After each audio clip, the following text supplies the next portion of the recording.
Okay. At 7:02, I'm going to call the August 11th meeting of the Newington Town Council to order. Could everyone stand, please, for the Pledge of Allegiance? I pledge allegiance to the flag of the United States of America and to the republic for which it stands, one nation, under God, indivisible, with liberty and justice for all. Roll call, Susan. Councilor Draco. Here. Councilor Capello. Here. Here. Councilor Gonzalez. Here. Councilor Nieves. Here. Councilor Ford. Here. Deputy Mayor Rada. Here. Councilor Tiniaco. Here. Mayor Trin.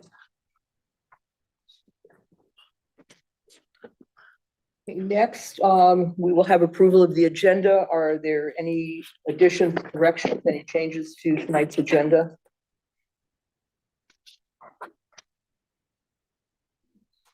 If not, I'll entertain a motion to approve. So moved. Second. Second. All those in favor? Aye. Opposed? Abstained? So moved. Agenda is approved. Tonight, we have no awards or proclamations. So there is no public comment on awards or proclamations. We do have a presentation. And that would be Melinda Harvey, Executive Director of the Newington Housing Authority. Melinda, you want to come forward? Talk to us about the proposal for the 40 Mill Street Extension Senior Housing Project.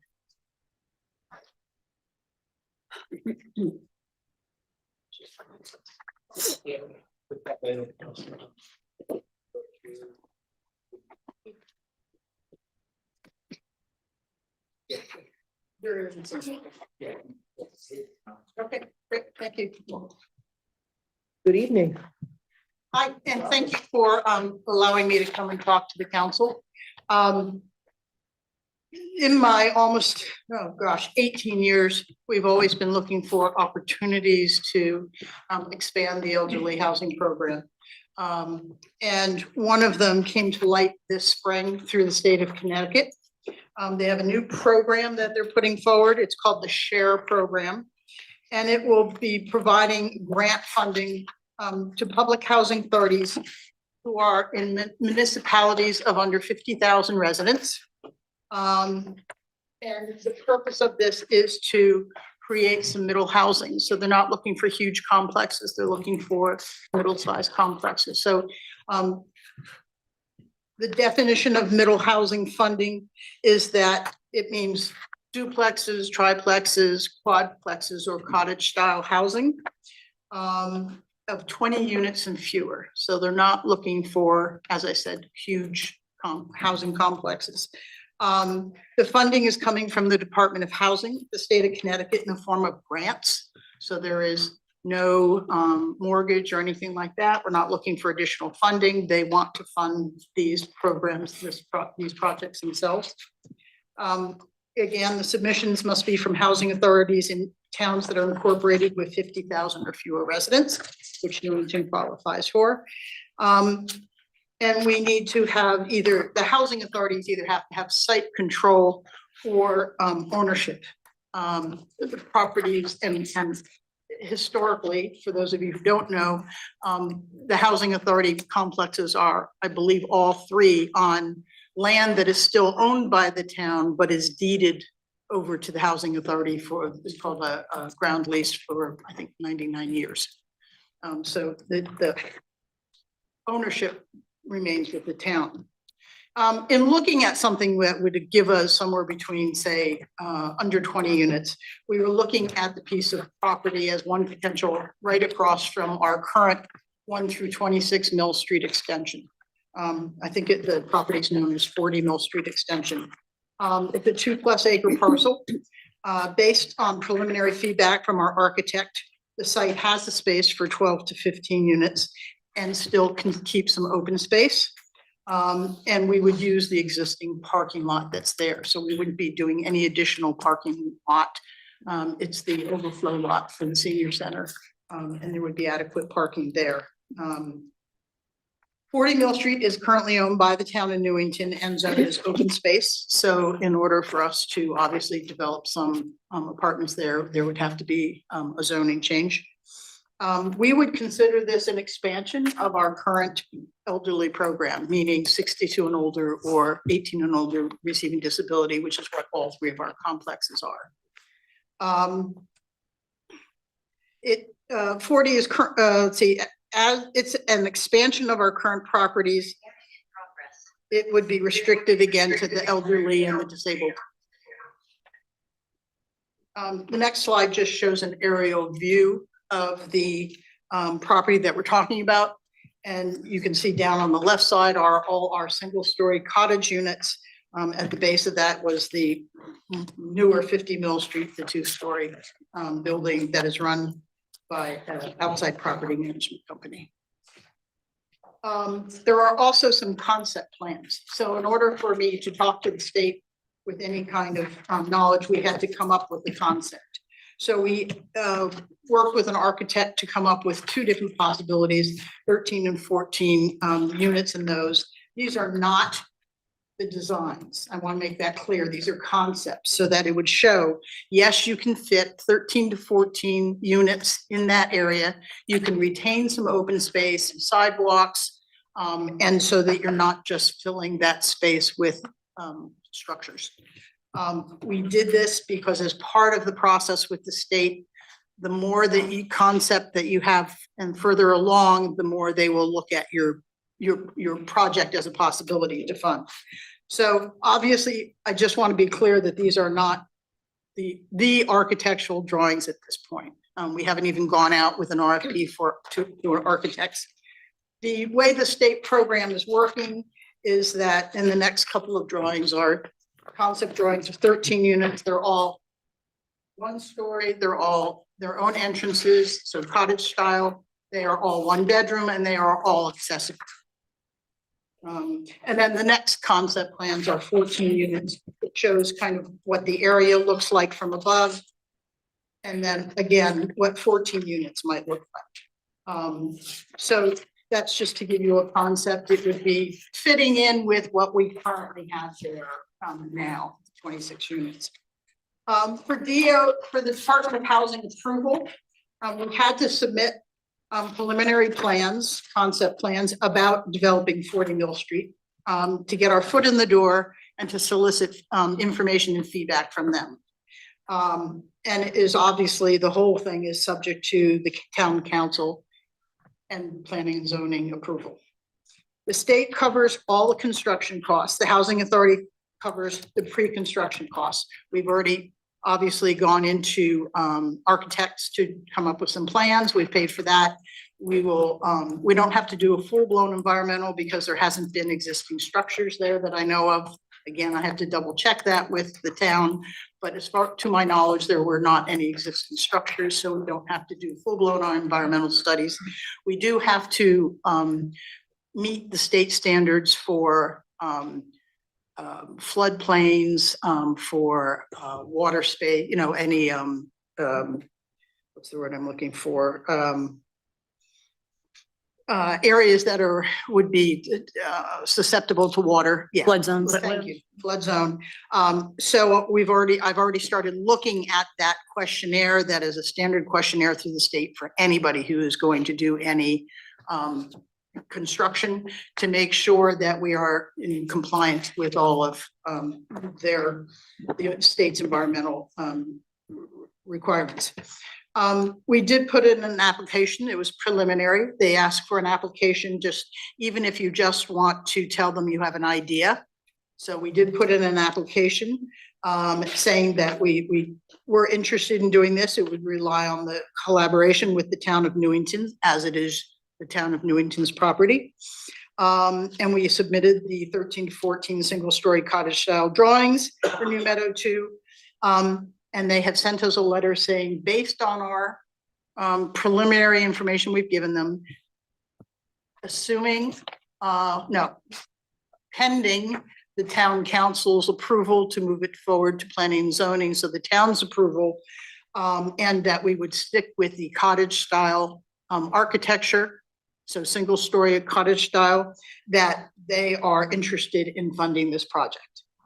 That's huge for us, that they've said they'd like to spend their money on us to do this. So what I'm looking for kind of tonight, besides just bringing this up to the council, is looking for the council approval to move forward with the project, and have the council send it to planning and zoning. We would request a zone change for the parcel from open space so that we could put the 13 to 14 units.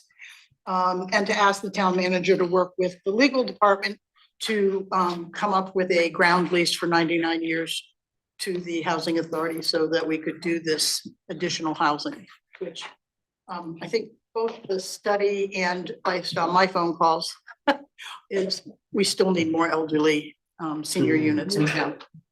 So, questions?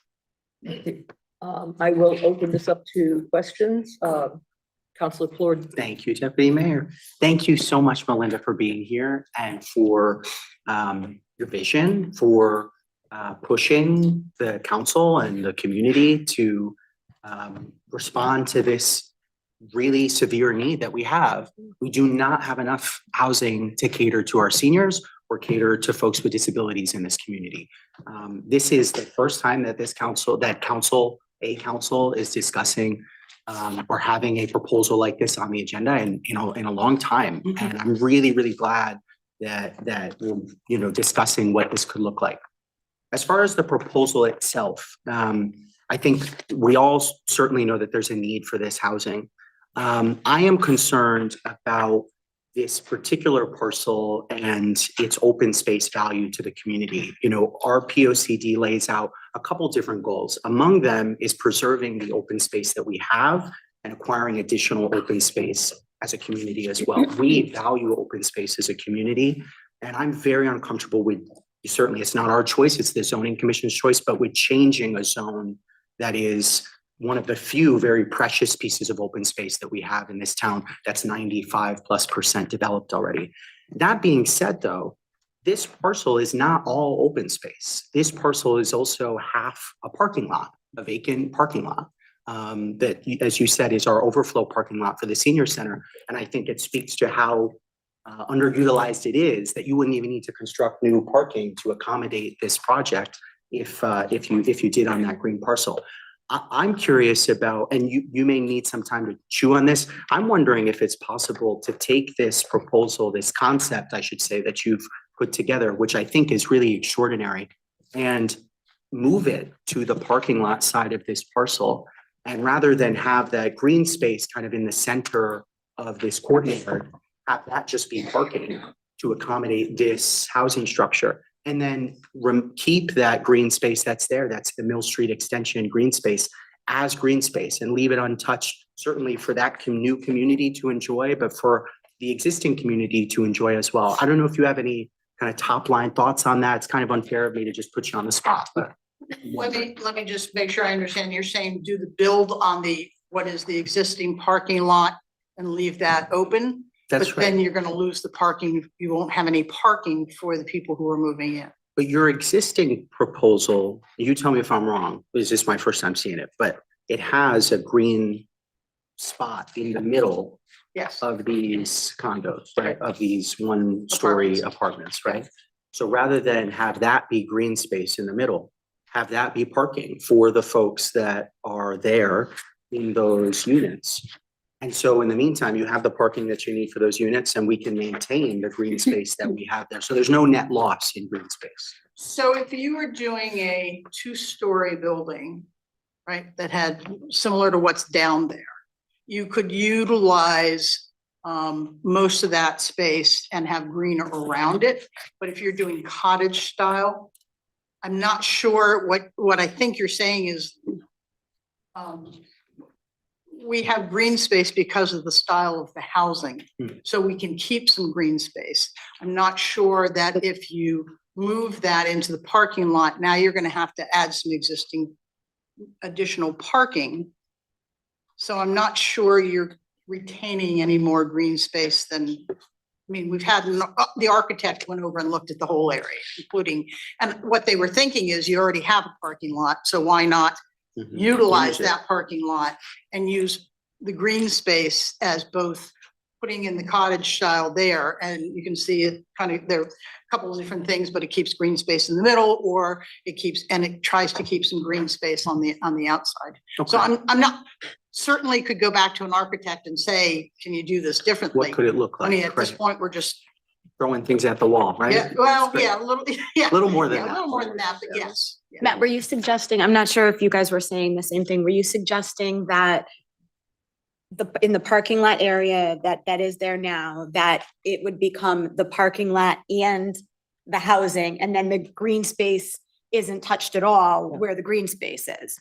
I don't know if that's what you said. Yeah, I think You got- that's what I okay. understood. He's saying, put it Okay. all over in the parking lot, leave the green space, but you're gonna have to lose some of it for parking.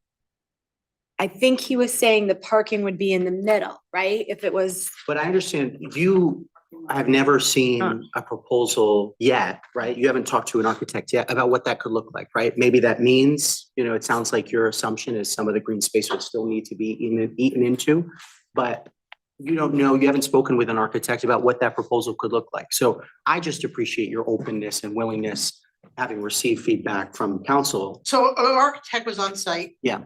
And looked at the whole area. And they were looking at building on the parcel, not on the parking lot.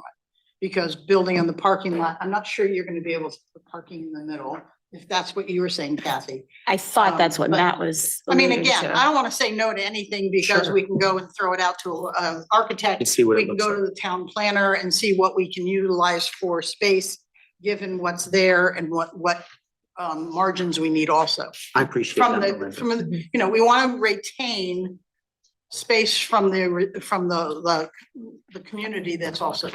I know other folks have questions. I'll just say this. Yeah, I no. appreciate your openness to that. And I also just, want to just be clear that ultimately senior housing for folks with disabilities and open space should not be in tension, right? These are two essential needs of our community that are about quality of life. They're about supporting our residents. They're about, the kind of community that we want to be. So they shouldn't be in tension. And I appreciate your openness to, think about other ways that this could look. Well, and one of the to things I accommodate liked, that. Matt, about one of the drawings is that the open spaces, there are sidewalks that go through and all the way around. So that the neighborhood can walk through too. Sure. Yeah. As opposed to just our residents.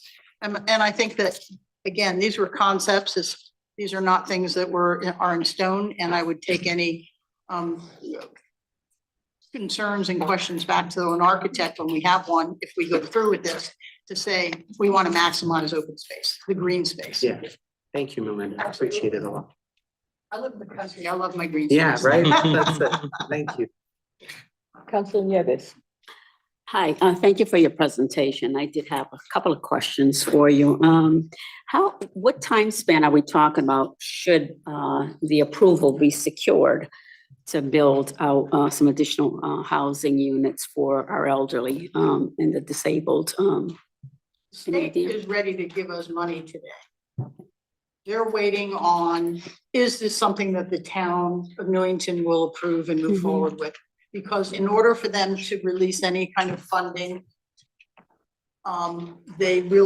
we need to have had the lease in place. And if there has to be a zoning change, the zoning change done. At that point, we can go back and say, we're ready now to put an RFP out for contractors. And they would come up with the money. This was their spring kind of funding announcement. So they're really, really trying to get some additional housing in the state, Mhm. and they have the money to do it, and they'd really like to do it. So in answer to your question, it's gonna take as long as it takes to get through the town and then Process. jump through whatever hoops that I've got to jump through with the state. Mhm. But that's why I'm kind of doing some of the hoops with the state at the same time as coming to the town, because so that we're not stringing it out. So, ideally, this would be something in the next couple of years would be up and running. And how much of a wait list do you have currently? We are running over 2 years right now. Well, Yep. And very little turnover at the moment. mhm. So I'm opening again by legislatively, I have to open once a year in October. This year we will only open for a week. Because if you get much more than 2.5 year wait list, it doesn't do anybody any good. Mhm. When the wait lists get to be 5 and 10 years long, Yeah. which, and that's why we only take applications once a year. Okay, And we try and manage the list, the And- length of the list. okay, and you indicated that there will be, how much of a grant are we talking about from the state for this, As much as it'll take to build. to build it out? I mean, they don't want anything fancy. They're not looking for state of the art, but It's would housing. they like to see the possibility? I mean, again, this would all be stuff we can throw out. There is a new program also with the state where you can put solar panels on and the residents to get the benefit of that. So what they do is they put panels on the building, and if there are 15 residents, whatever the savings is gets passed on, divided by 15. They love So stuff that's a like that, but possibility they're for not these. looking for some new fancy architect. They want safe, they want affordable, they want secure housing is what they're looking for. So again, something not real fancy, but just good, basic, safe, affordable housing. Okay, and what kinds of costs, you did indicate in your presentation that the town of Newington would incur some costs. Can you elaborate a little bit on that? Your cost, The zilch. town's costs, correct? zilch, other than the time of the council and the Mhm. planning and zoning, we would probably ask for somebody to be on the construction team Mhm. so that there'd be a liaison throughout the whole process. We would pull together a team of, housing authority, the construction people, the architect, and hopefully somebody from the town. The cost at this point is going to be absorbed by the housing authority, and then once the pre-construction is done, then all the construction is absorbed by the state. Okay. And they've even told me if I need some pre-construction, they would entertain that. Thank you. We're okay. I mean, Thank you. we can do this. We can pay the costs that we need to do up front. Counselor Gonzalez. Thank you for coming. I really appreciate this. I've had a few residents in that area. I do not live in that area, but I have had some people reach out to me concerned about, would it go through their neighborhood? Like, would there be how would people enter and exit? It's the same way they do now. Okay, Down so you the would not driveway be, That they go down to go to this. 1 through. so the 26 and 50. neighborhoods Nope. would no, not be, No, there's an existing interrupted fence up there now. If that continues to be there is no okay, impact on, I don't want to say no impact. There is no. Nothing new, no driving, roads and- driveways, No and- new roads or anything. We use the existing. I think that's important for the residents Yep, to know and hear. Absolutely. Okay, thank you for what you do. It's very appreciated.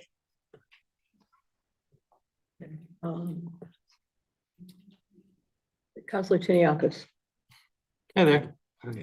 Thank you for coming. I share similar concerns with Counselor Ford, but I think you understand what the concerns are. I'm more interested in, when you talk about your wait list, are you able to kind of quantify the impact? Like, let's say this goes smoothly, everything gets done in 2 years of building there.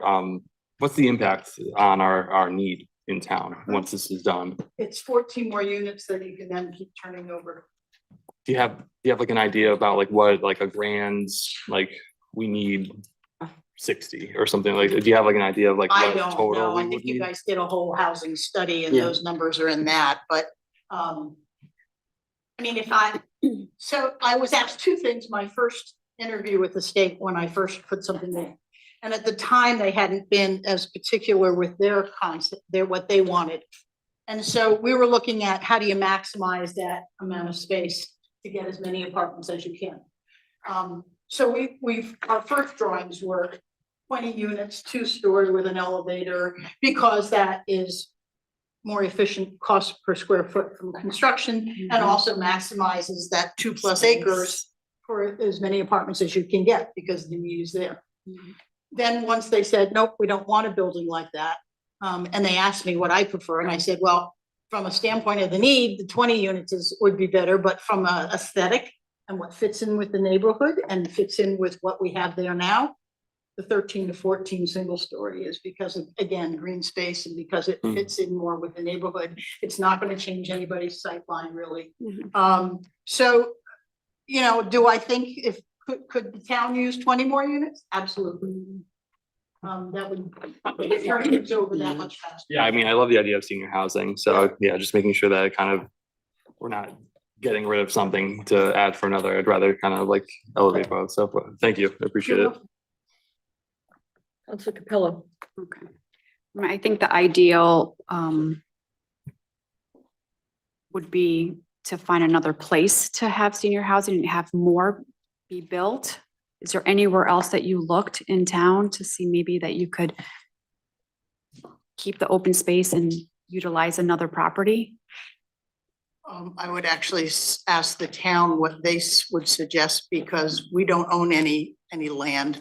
And I know that, so the town would have to say, here's a parcel that we could build more on. Yeah, I think that's the challenge that Melinda's getting at. I mean, if it's not open space, the land that we own is either open space or it's parks. Or And wetlands, so, like well- behind 1 through 26. Mhm. Sure. Technically, we have a lot of land back there, but it's all That's all wetlands. wetland. And it's, you know, down below, et cetera, et cetera.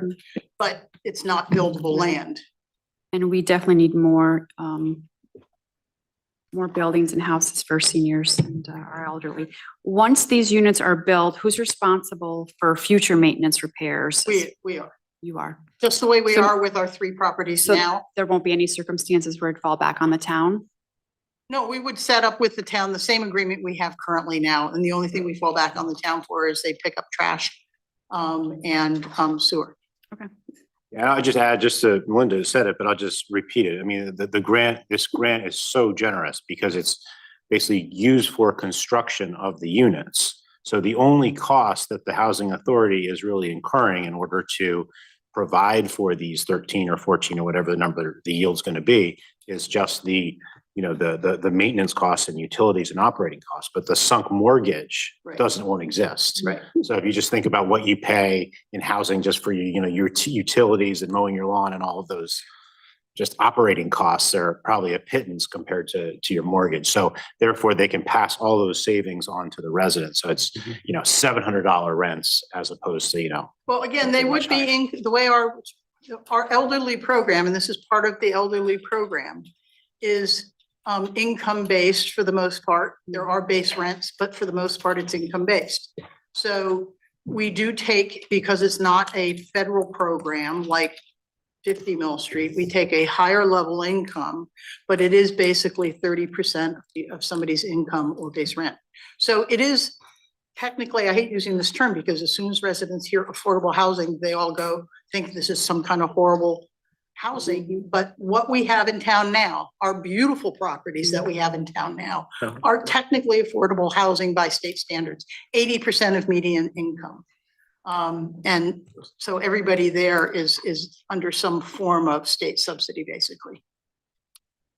And then after the 99-year lease, what happens to I don't the know. property? I'm not gonna be here. I mean, We've never seen it. no, we've never seen it because the earliest units were 1975. Negotiated. but I mean, just thinking it out, I think really the town would probably assuming that Extend. we just renegotiate and renew the lease. I mean, I think the lease is a requirement just for the financing on the front end. It's not like, I mean, who knows what the banking system is going to look like 100 years from now, but it's not really a requirement. Right. I mean, it'll be interesting because in another 49 years, the first of our properties, the lease will be up. And so somebody will have to either renegotiate with the town or, buy it from the town or something. But basically, so I'm not being flip. I don't know what happens at the end of the 99-year lease. We won't be here either. Thank you. Councilor Budrico. Thank you so much for this presentation. I'm getting Angela here because I was on the original open space committee that had to fight very, very, very hard with town planning and zoning to get the open space zone established. Prior to that, all the open space in town, the parks and whatever were R12, R20, whatever. And we literally had some pretty difficult conversations with TPZ to ensure that, first of all, getting the open space zone established, and secondly, getting the restrictions on what can be done with that open space maybe you could put, it had to be for passive recreation, for, certain building, whatever. Because, at that time, some of us had the vision of, even though, oh, it's never gonna happen. So what's gonna happen if a developer comes along and makes a big, offer to Indian Hill? Mhm. You know, how are we gonna protect, our parcels, because that's very lucrative, very attractive. So the town can just go and build, there, or Mill Pond or Churchill. It's not beyond the realm of possibility. So even though this is a small piece of land, it's giving me flashbacks of what we tried to protect very hard with this zoning. I'm sure you probably were around at that point, but that's how some of us like really feel. It's not the project per se, but it's the fight that we had to to endure to get this type of protection for our very dwindling open space. I do agree, though, that we do need, senior housing, whatever. You said that this is like a new grant. What is your deadline and what is the competition with? Do you have competition with other? So the first deadline already came and went, which was the May 22nd. And so even though it was still just a concept and we hadn't come to the town yet, I went ahead and put in to let them know we're interested in pursuing this with the town. And now they're just waiting. I mean, I think that they would like to know by the end of this year that this is something that's going to move forward. I mean, I think that's a realistic expectation if they did their release in May. You can't take that to the bank, but basically they had a spring funding and they've set aside, monies, and they've set aside this project as a possibility of when they wanted to spend the money on. So if it weren't to go through, we want to let them know so they can go ahead and fund another project in another town somewhere. So I would say that we'd probably want to be able to say by the end of 2026, this is something we're going to be moving forward. It doesn't mean we're already have the architectural drawings and all that, et cetera, done, but it would be something that we'd want to be able to say at this moment, this is where we're going with the town on this. And just this more theoretical, or not theoretical, philosophical type of question, because everybody agrees we need more senior and disabled housing in town. The assumption being that a lot of residents feel that, okay, this will be built and it will be for Newington residents only. Can you just explain, given like the fact that there's grants or federal funding or whatever, there's no guarantee that Newington residents are gonna get these new housing that is built. Correct. So when everybody says we need more senior housing in town, we need more senior housing in town, people are thinking, yes, for people who have grown up here and want to stay here. But how do Newington residents get prioritized for whatever is? They do not get prioritized. They fill out an application just like everybody else. And there's, to my knowledge right now, unless the town built their own, you would not find any kind of state funding at this point that allows you to give priority. Years ago, when we first built the first properties, there was a point system and they were able to give additional points initially for Newington residents. And then it had to be balanced off by people from different other areas. So there really hasn't been for years any priority. Do we make sure that the word gets out in town? Do we have a lot of Newington applicants? Absolutely. Because they know the town. And so, but there is no guarantee and there is no way to say it's just for Newington residents. See, that's what their assumption is that, yeah, we need it, but then it's not for the people who say we need it necessarily. So. Well, they can get on the list and eventually Right, everybody yeah, gets on the list. That's how you would fill them through your list? Is that? You go through, so the way the application process works is we open up and everybody who applies gets on the wait list. So it's not like we only take 15 people and it's the first 15. And if there are no Newington residents, they don't get on. Everybody gets on the list. We then do a random draw though of the order. So for 2025, there's 1 through 60. And those were done randomly, but everybody who applies gets on the list. So any Newington resident who applies does have an opportunity for the housing. I mean, it's the only way. I Yeah. understand, but I just want to make you the can't public say it's aware just for of the Newington fact that residents, yeah. this is going to benefit every elderly or disabled person in Newington. It's just the luck of the, It is potentially, Right. because everybody gets on the list. right. Okay, thank you. Yep. Councilor Plord. Thanks, Deputy Mayor. I just want to add to some of the points that Councilor Petranco made, because I agree with some of them. I mean, I'll leave the open space zone aside for a minute, but get back to that. But just on this Newington resident issue, I mean, every housing authority across the state trying to build housing like this, using the same funding sources that you do for your housing, is subject to those same rules, right? So they can't, restrict them to just their residents either. Correct. So ultimately, when we increase the stock of this senior and elderly and disabled housing across the state, Benefits. everybody benefits, because Right. everybody can go to any one of these and, certainly not just become a resident of that community, which in effect they do when they move there, but also get access to the housing that they need, right? So Yes. this increases that stock, which helps that along, right? Yes. Just to the open space zone issue, though this is somewhat removed from this, but I just want to completely agree with Councilor Petranco that we have this open space zone and we have plenty of open space throughout town that is not zoned as open space. It is the most ridiculous thing. And we have the possibility that a lot of this land would be very vulnerable to a developer with deep pockets coming in and making something else out of that space. And I really think I'd really like to see the zoning commission work to expand that open space zone and apply it to more universally to the open space that we have, whether it's Indian Hill or anywhere else. And if there's something that we can do at council to advocate for that, I think that's what we should do.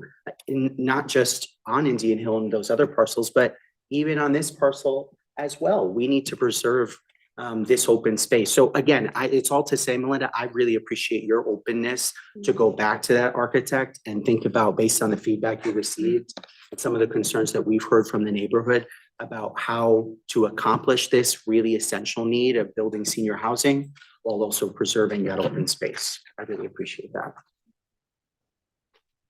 So just to finish the thought, so Melinda, can you go back to the architect and see about rejiggering on the parking lot?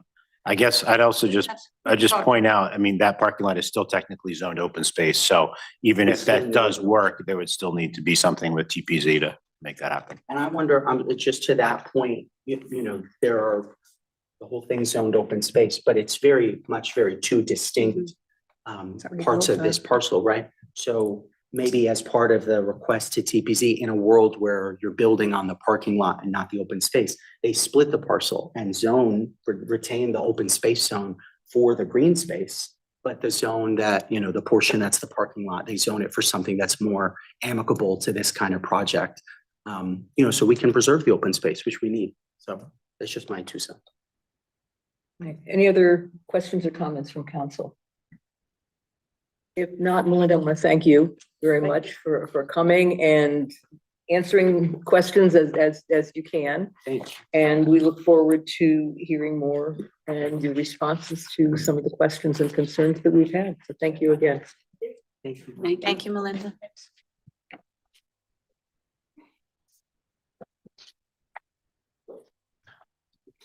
Okay, at this time, we will move into public participation. If you want to speak during public participation, dial *9 on your phone to be recognized. You'll be muted upon entering the meeting. When selected on the attendee list, your line will be unmuted and you'll be allowed to speak. If you are on a phone, once recognized, you can press *6 to enable and it'll be allowed to speak, or to enable your microphone. Sorry about this. And we ask that anyone who is speaking tonight in whatever capacity to please state your name and your address for the record. Good evening, Ms. Lyons. Rose Lyons, 46 Elton Drive. This is Rose Lyons 2.0. 20 years ago, I sat and listened to a similar presentation regarding that open space. I came to the meeting because I received a flyer in my mailbox for my residents of Newington, Alton Drive, to come up and oppose the project. I came up, I listened, and I think Gary Bowles was probably in the room with me at the time. The project was presented by New Samaritan. It took years for it to even be approved because of the funding, because of the objections of being built on open space. Once again, the suggestion was made, instead of putting the building where they wanted to put it, to move it north towards the woods, towards Alton Drive. I followed that for almost 5 years. I called the housing authority and asked about their projects, and quite honestly, Melinda wasn't there at the time. It was another gentleman. When I asked the questions I asked, he said, "You don't sound like you're 62. I said, "Well, I am." I said, "But what does that have to do with it?" "Well, you sound more like one of the residents of Wells Drive or Wells Drive North that's opposed to the project." I was not. I was looking to retire. I was looking for housing. And 20 years later, I still sit in 46 Alton Drive, because I challenge any one of you at this table here to go and try and find senior housing as a low-income senior who owns a house. That housing that is there now on that open space, I did not qualify for, even though my income was minimal, because I owned a quarter interest in the house I live in on Alton Drive. Had I not owned that, I would be eligible. So I'd have to sell. So once I sell, where do I go if I'm on a waiting list and I don't get in for 2 years? I've looked at many, many, many places. And I have not, I've qualified, but I've gotten a couple of calls from Newington Housing, but I wasn't ready to move at the time. That being said, once again, I'd like to hear, and as I see Eric in the room, I don't think that he's going to get to speak tonight, but I'd like to hear from Town Planning and Zoning exactly what can be done on that parcel, because probably all the Wells Drive people aren't going to be too happy with me. But over the 20 years, I don't see too much going on other than maybe somebody crossing over to get from the path over to the back to 66 Cedar Street or to the center or something like that. My aunt and uncle walked that path many years, cleaning it up as they walked up to the senior center. I asked them, "Do you ever see any kind of activity out there?" No. Quite honestly, I was there when they put the shovel in to that building, Meadowview. And for 2 or 3 years, there was a time when heavy equipment was sitting in the middle of the open space. The grass was this high and nobody did anything about it. Last but not least, the parking lot you speak of, that's overflow parking for the senior center. And I doubt that's open space, but I could be wrong. I am very, very saddened to hear what I'm hearing around the table tonight, because I think you need a little bit more history about what's going on here. This is a golden opportunity, in my opinion. I have heard so many people say, we need senior housing, we need it, but well, not in my backyard, but where? You want to put it in the center, when, 5 years from now? I'm not sitting here for me to get a spot in any kind of housing there. I'm in Alton Drive for now for the duration. I'm not going anywhere till the good Lord calls me. But the fact of the matter is, I'm here to advocate for those that are 20 years younger than me and are going to be looking for a place to live. Thank you. Thank you, Rose. Thank you, Rose.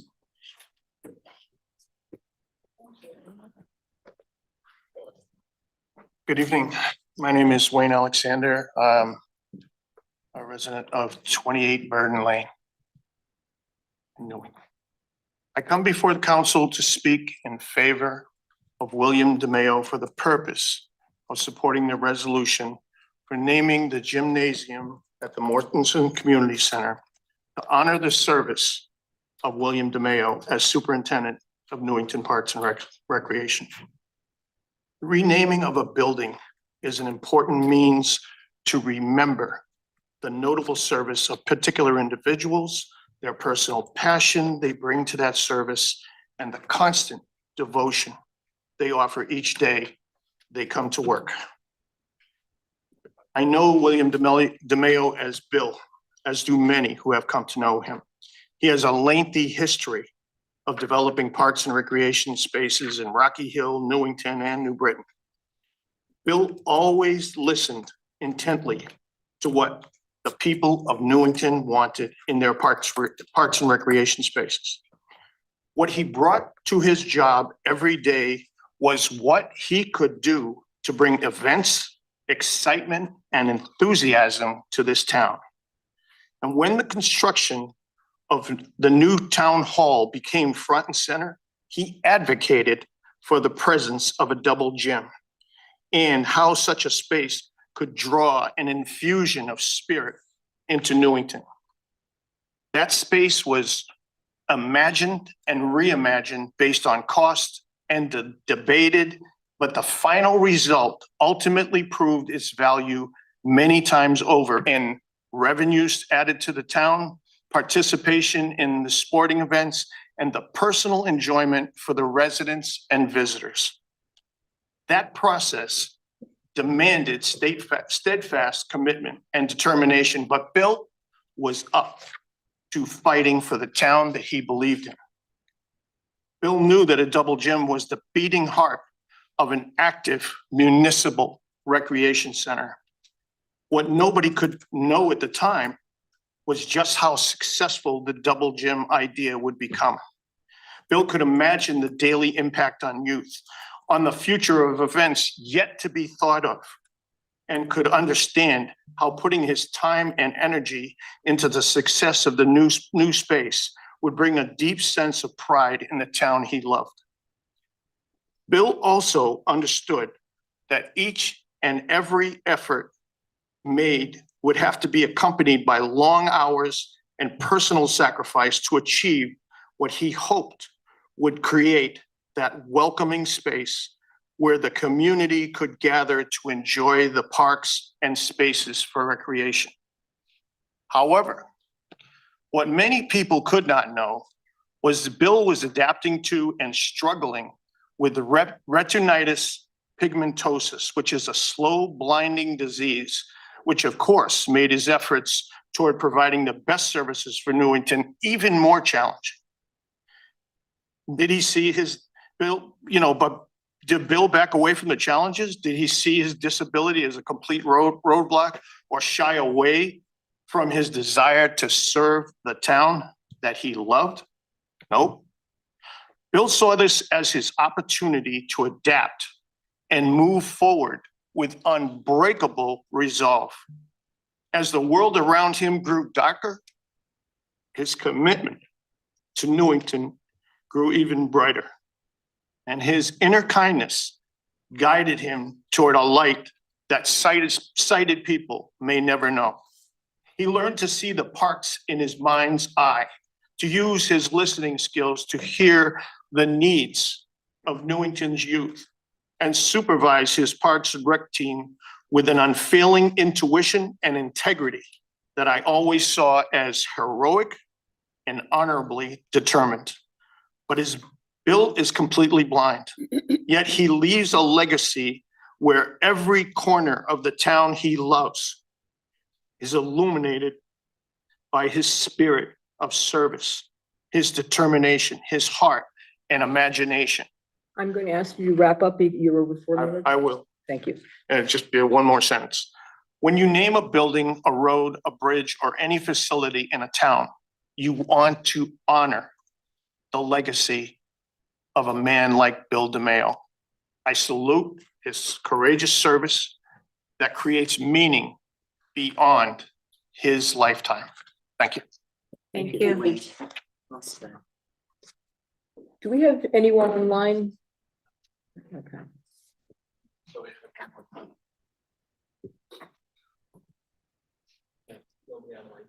Thank you. Good evening. Good evening, Gary. Gary Bowles, 28 Burden Lane. Regarding agenda item 9B, facilities naming subcommittee recommendations. I fully support these two recommendations. First, many residents know how Karen Helpert assisted so many people during her years at the Senior and Disabled Center.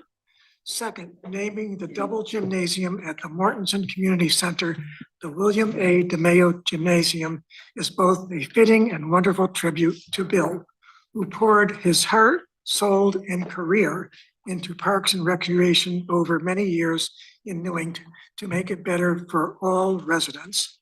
Some may not know this, but when this present town hall was in the planning stages, Bill, in his good way, consistently pursued Principal Architect Tom Arcari of Quisenberry, Arcari, and Malik in many conversations about the importance of figuring a double gym into the plan over the original proposed single gym. In Tom's always pleasant way, he would broadly smile while telling us how much he was hounded by Bill about the significance of the double gym. Bill was on the right track. Bill had the foresight to realize how much additional income and thousands of dollars that would be generated by this additional gym, not to mention the extreme joy that children and adults would experience and now continue to do so to this day. Thank you for your consideration. Thank you. Thank you. Right.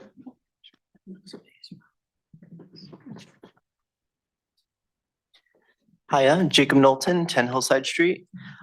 Coming to speak on the senior housing. I have to agree with Rose and her air quotations, fierce as heck.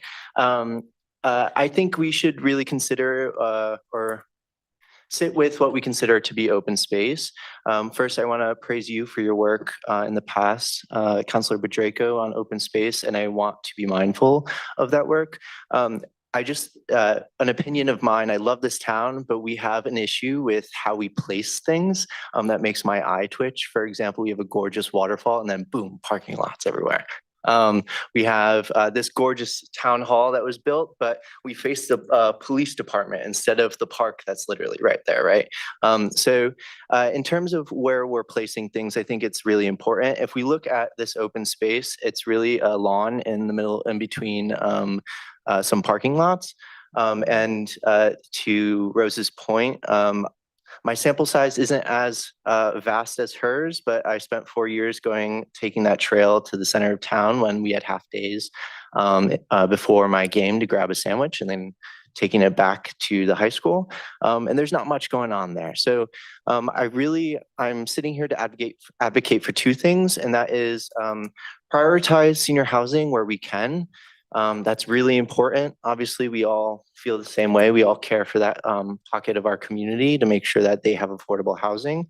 But also, let's also do what we can to protect the open space that is actually activated, not just the parts that are used by our community, speaking about the forest land, but when it comes to just a plot of grass, I think in terms of priorities, placing affordable housing on that takes precedent.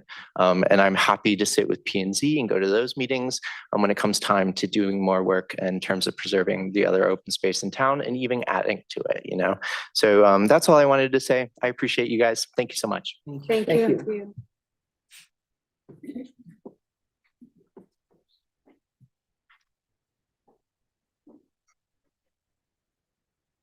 Lynn Zellick, 55 Wells Drive North.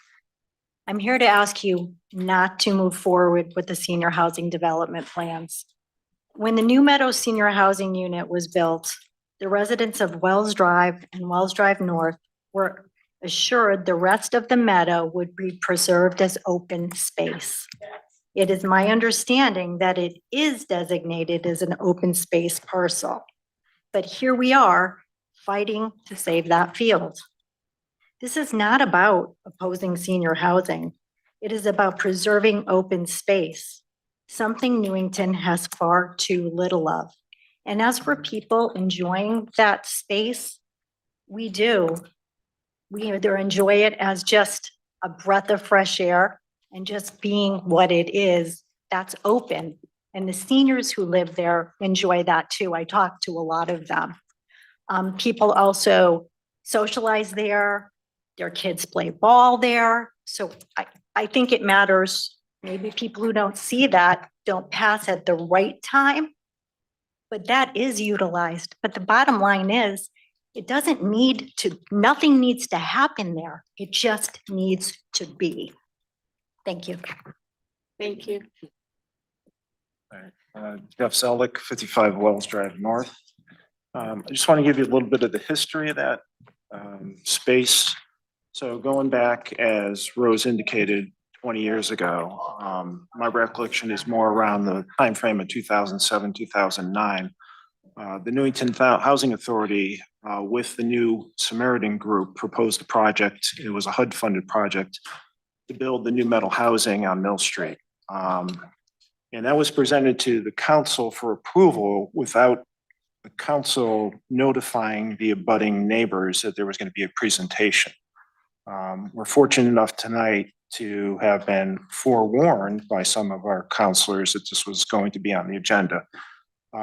As a result of the neighbors not being notified 20 years ago, we demanded a meeting with the then mayor, Rod Mortensen, who worked with the neighbors.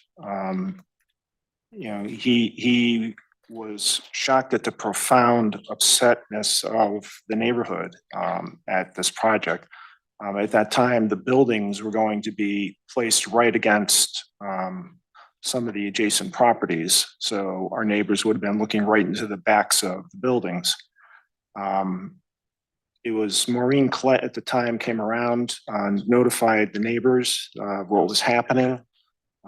There was a commission formed with Maureen, Beth Del Buno. I'm glad to see her.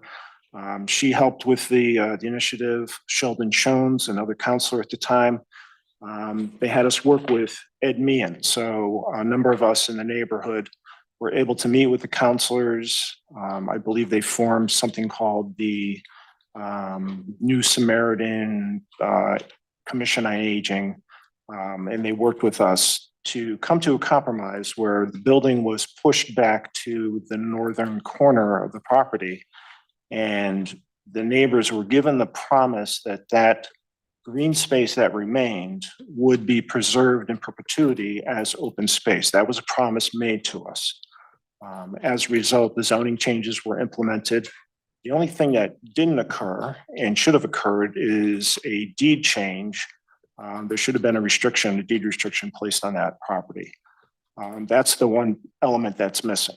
I'm here to ask you to not go any further with this project. I just want you to table this. We're not opposed to senior housing, but we are opposed to the taking of open space needlessly. There are better sites, or there should be redevelopment of existing disturbed sites. You can find brownfield sites in town that are being developed into large apartments. You've got unused buildings. I'm just going to throw OFI out there. I know that's a sore point with many people, but you've got unused properties that the town owns that's not being used, which could be redeveloped into senior housing. Look for other properties. Don't take open space. It's that simple.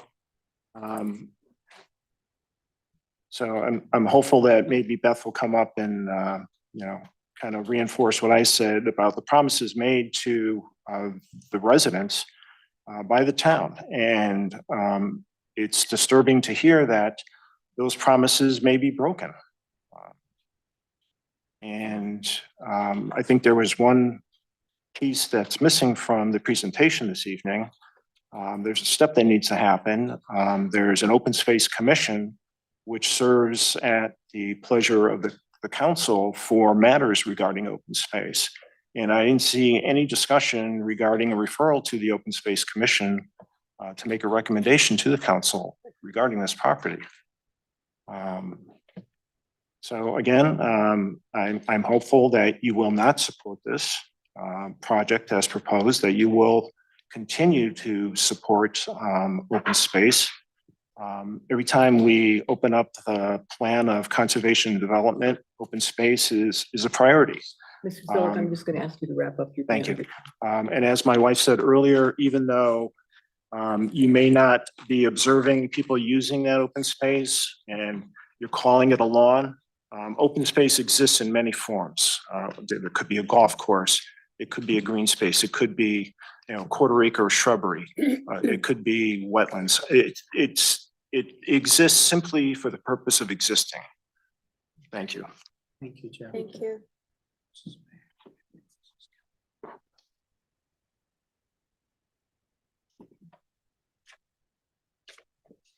Good evening, Justin Becraft, 17 Wells Drive.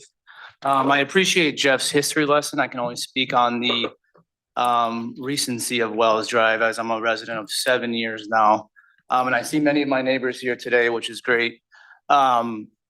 It's disheartening and almost insulting that people talk about the open space as a walkthrough or it's not used, and that could be farther from the truth. If anyone's been in Wells Drive in the last 5 years, they've seen a new generation of kids from all the families that have come in and the existing families that have been there. There's 10+ kids now that play in that field every morning. 2 of mine, Denise, I see Denise here, her 2 dogs and my dog play almost every single morning.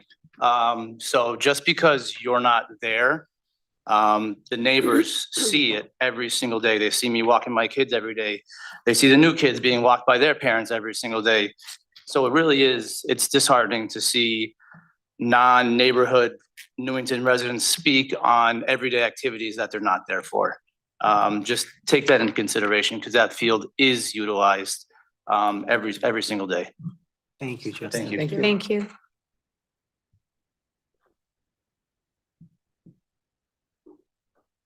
Is there anyone else who'd like to speak in public participation at this time?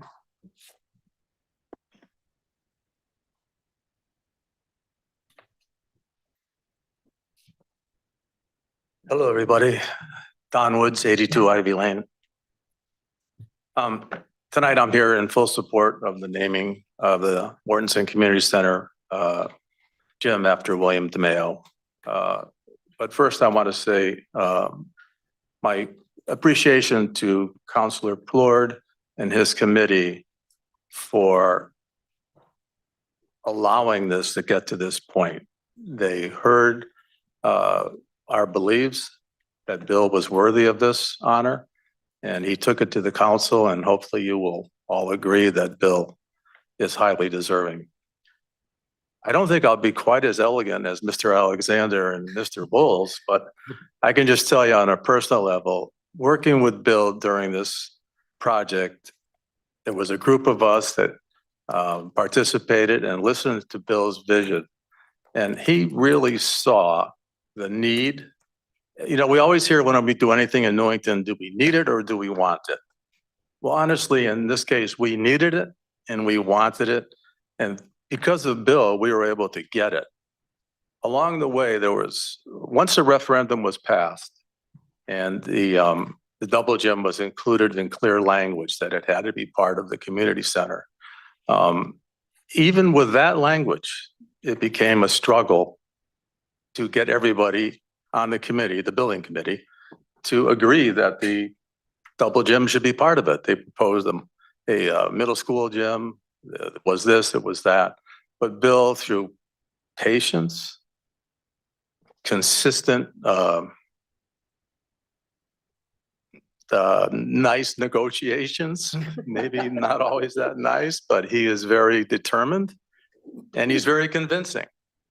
And like Mr. Bowles said, I think, you know, Bill is blind, but I don't know anybody. I worked with Bill for 10 years. I don't know anybody that has better vision and foresight than Bill DeMeo. He truly believes in this community. He believes in that project, and he deserves the honor of having that gymnasium named after him.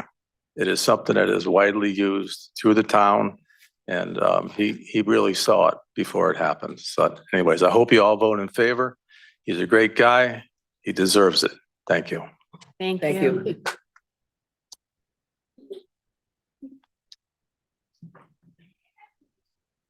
Is there anyone else who'd like to come forward in public participation? Do we have anybody online?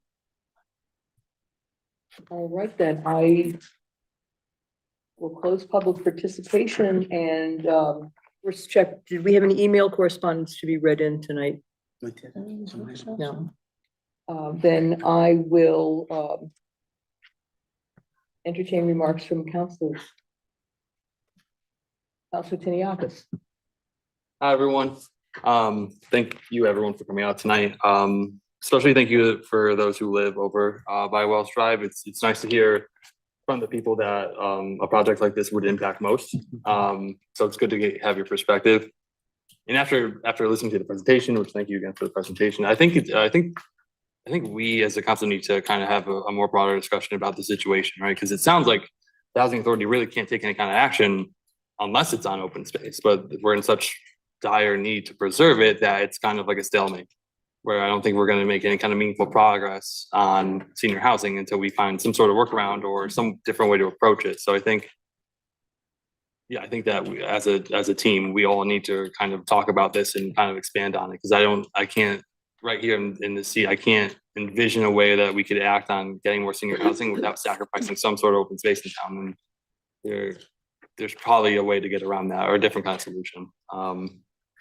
Thank you for those who came out and spoke to the naming committee motion that we're gonna be on later, and that's it. Appreciate it. Thank you. Councilor Plord. Thanks, Deputy Mayor. I also want to thank everybody that came out. I thought it was really important, having learned a lot of that history that Mr. Zellick went through from 20 years ago, that the community was not really involved or given a heads up about this kind of development. I found it really important to share with people that I knew on Wells Drive that this was going to be on the council agenda so that folks could be here. And I'm really, really glad to see that there are so many residents from the neighborhood here speaking to this and just sharing their perspective on it. I completely, agree with a lot of the points that have been made. I think ultimately this was a proposal. I'm really, really glad that the Housing Authority came to us with a proposal, with a concept of what this could look like.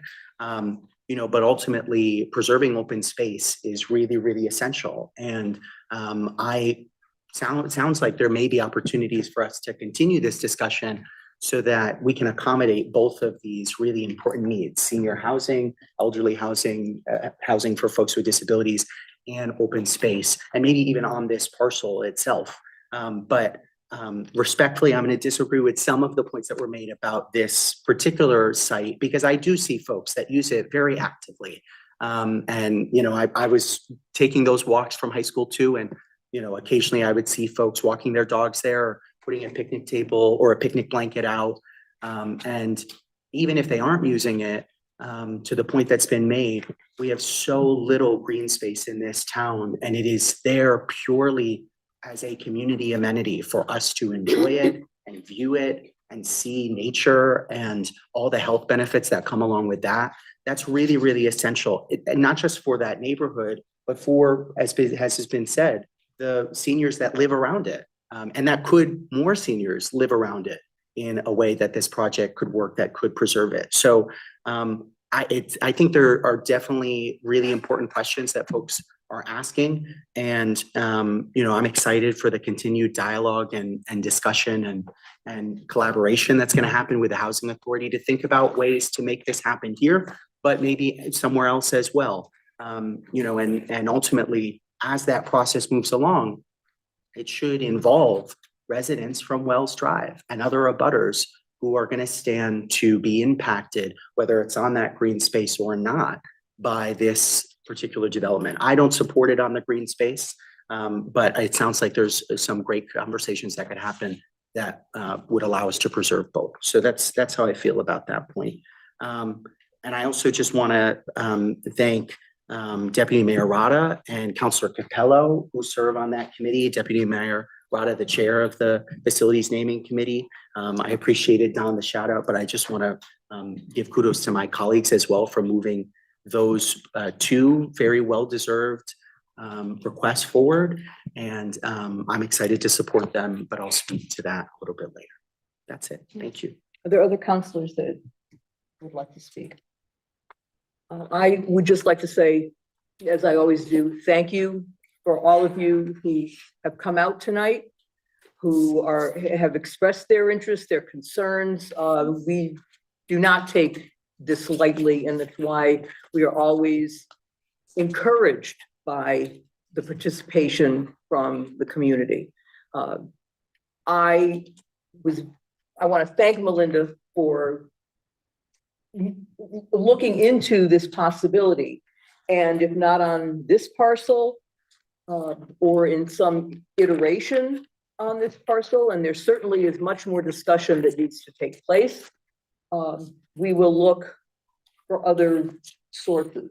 We all know that both senior and disabled housing and green space are priorities, not only for those of us, and I think I can speak for all of us on the council, but also for our community as well.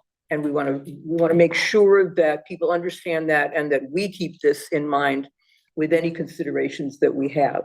I want to thank some of you for providing the history that some of us do not have or did not have before this.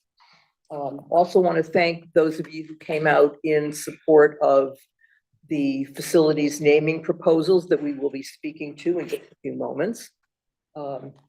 It was and always is a joy to work on that committee. Sometimes it can be a little challenging, but I think the three of us have done a pretty good job so far. So thank you all for being here. Thank you all for speaking. Continue to come out. We don't always see these many seats taken, excuse me, with residents. I'd like to see this more often, so please come. When you have a concern, even if you're not ready to speak or have something that you feel you can say, every voice is important, and having people show up is just as important. So, excuse me, thank you very much. And now we're going to move on to consideration of old business. Excuse me. First on the agenda for old business is the veterans tax exemptions. And I'm going to ask Councilor Nieves if you can read the resolution, and then we will be open for discussion. Thank you. We'll let folks file out.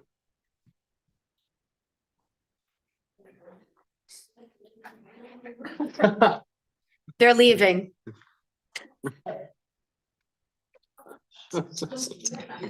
It's not you. We like having you here. Yeah, geez. Some welcome, Danielle. Nice shirt, by the way. All right, I think, Councilor Nieves, can you read the resolution, please? A resolution of the Town of Newington, Connecticut regarding taxes exemptions for eligible military veterans. Whereas the Town of Newington recognizes that veterans of our nation's armed forces have made extraordinary sacrifices on behalf of the American people and the residents of Newington. And whereas Public Act number 25-168 authorized Connecticut municipalities to provide additional tax exemptions to qualifying disabled veterans. Now, therefore, be it resolved by the Newington Town Council that effective for years commencing on and after October 1, 2026, in lieu of any exemption prescribed under section 12-81 parentheses 20 and the parentheses of the general statutes, any resident of the town who has served in the military, in the Army, Navy, Marine Corps, Coast Guard, Air Force, or Space Force of the United States, and who has been determined by the United States Department of Veteran Affairs to have a service-connected, permanent, and total disability based on individual employability, TDIU, shall be entitled to the tax exemptions provided by section 12-81 in parentheses 83 and the parentheses of the Connecticut of the general statutes as amended, section 12-81 II of the general statutes as amended, and the relevant provisions set forth in Public Act number 25-168. Notwithstanding anything contained herein, to the contrary, the town shall limit the total amount of the exemption or exemptions granted under this resolution to the median assessed valuation of residential real property in the town based on the last completed reevaluation conducted by the town. And be it further resolved that a town resident qualifying for the exemptions referenced in the previous clause of this resolution shall also be entitled to an exemption of up to 2 acres of the lot upon which such dwelling subject to the exemption sits. And be it further resolved that a town resident is not eligible for the exemptions set forth herein if the town resident receives a tax exemption under one or more of subdivisions in parentheses 19, comma, in parentheses 20, comma, in parentheses 21, comma, in parentheses 22, comma, in parentheses 23, comma, parentheses 25, and in parentheses 26 of section 12-81 of the general statutes as amended. And be it further resolved that the exemptions provided herein shall apply to the surviving spouse of any deceased resident of the town who met the requirements set herein, provided such spouse remains a widow or widower. And be it further resolved that the exemptions provided herein shall apply to the parent or surviving spouse, which such spouse remains a widow or widower of a person who was killed in action while performing active military duty with the armed forces of the United States, if the person who was killed in action while performing active duty, military duty with the armed forces of the United States met the requirements set forth herein. And be it further resolved that the town assessor shall be responsible for implementing this resolution and providing and reviewing the applicable forms required by the state of Connecticut or the town. The town assessor shall determine whether a town resident has satisfied the requirements of this resolution. Second. Have some water. Proposed by Yeah. Counselor Gambit, seconded by Counselor Ford. It's a doozy. I'm gonna open this up for discussion. Danielle, would you like to come forward in case there are questions that you might be able to answer, or Jonathan, is there anything you? No, I think we've discussed this at length. If you guys have questions, though, we can certainly, All right, Counselor Ford. I don't have questions. I just want to say this has been a long time coming. I had heard from a lot of veterans in our community about their particular experience with the TDIU exemption. That's really what started this entire discussion, that they were applying to it and then being told that they were ineligible just because of our policy here in town. I'm grateful to you, Danielle, for all the ways that you expanded this conversation too, so that we could focus on additional exemptions that should have been on the books a long time ago. And all the ways that you work with veterans every day through your office to make them eligible, make sure that they know they're eligible for all of these things. So I'm really excited that we're finally doing this. I can see one of those initial residents who contacted me and had some concerns about it in the room. I'm really glad that you're going to see us pass this.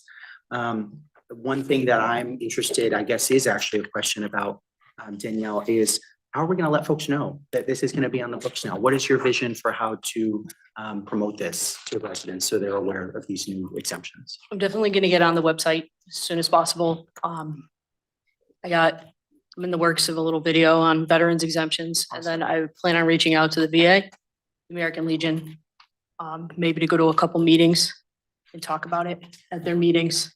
And, you know, maybe a little bit further down the road, maybe like an open house night for veterans to come on in and learn about the exemptions, bring their form, you know, we'll have the forms available.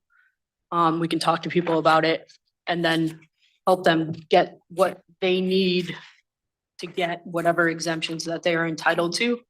And just kind of have like a one night where they come in, so. That's really excellent. That sounds great. And I'm just going to lift up one of the suggestions that was made by a member of the public early on when we were first discussing this also, is that we have a municipal veterans rep that a lot of veterans also don't know about. And that, you know, more folks should know about. And so I wonder if, there's any consideration you can make together with Jamie. Of course, yes, I plan on reaching out to Jamie, absolutely. About working together. Yep. So thank you, Danielle, so much. Yeah. Councilor Budrego.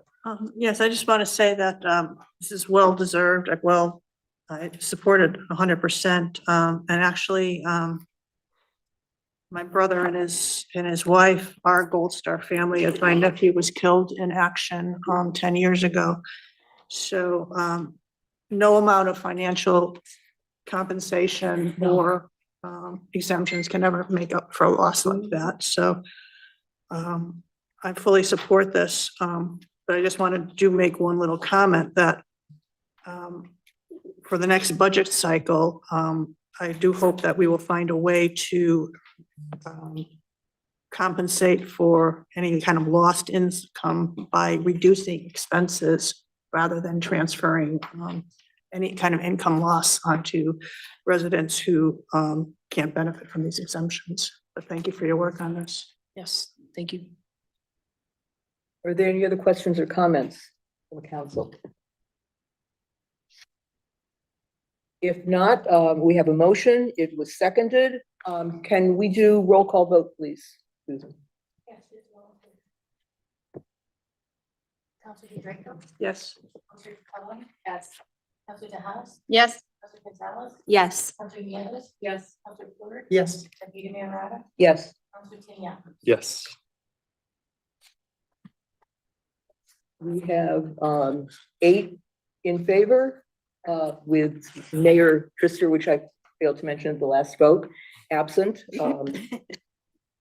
This resolution is passed. Thank you all. Thank you. Thank you so much. Thank you, Danielle. Next on the agenda is the facilities naming subcommittee recommendations. And I'm going to ask Councilor Capello if you would read that resolution.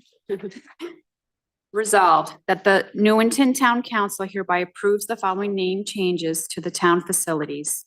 1, renaming the Information and Referral Center at the Senior and Disabled Center to the Karen Halbert Information and Referral Center.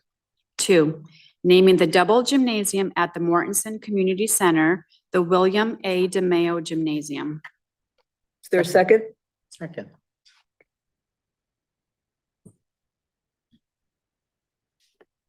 Councilor Budrego.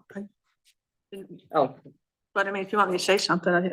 Your hand was up. I was giving you that opportunity. Both, I think, previously we outlined the accomplishments and our appreciation to both of these individuals. So I'm not going to repeat what we said before, but certainly in favor of this move. Councilor Tiniakis. Yeah, to echo what was said during public participation, what we've said in the past, I think both of these parties are more than well deserving to be recognized throughout the history of our town. And this is like one of the fun things that we get to do at this table. So I'm really happy that we're able to get this through today. Okay, thank you. Councilor Fluor. I won't add much, just to say, yes, very, very, very well deserved. And I know that Karen Halper is no longer with us, and I just want to speak that and say that obviously we're going to look forward to celebrating this in her memory with her family. So I just want to say that. And I also want to say for Mr. DeMayo's recognition, in addition to the work that happened here at council, I want to thank Melissa and Bill's staff and Parks and Recreation staff and Scott Curis and other folks, former and current members of the Parks and Rec Board, of which there are a few in the room, who also advocated very strongly for this, and which is obviously very well deserved. So I'm excited to support both of these. I just want to say, as a member of the facilities naming committee, it was a pleasure to have these two brought to us for consideration and for us to be able to bring this resolution to the council for consideration and for vote. So if there is no further discussion, we have a motion that has been seconded, and all those in favor signify by saying aye. Aye. Opposed? Abstained? Resolution is passed 8 0 with Mayor Trister absent.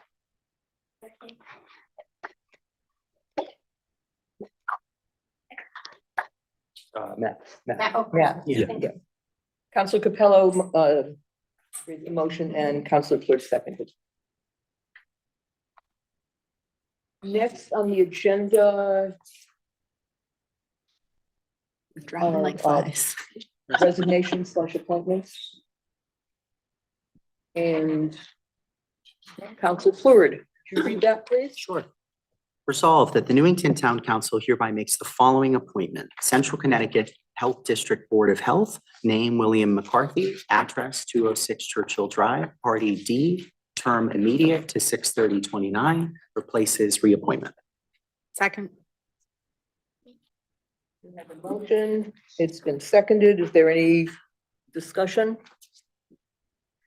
If not, I'll call the vote. All those in favor signify by saying aye. Aye. Opposed, abstained.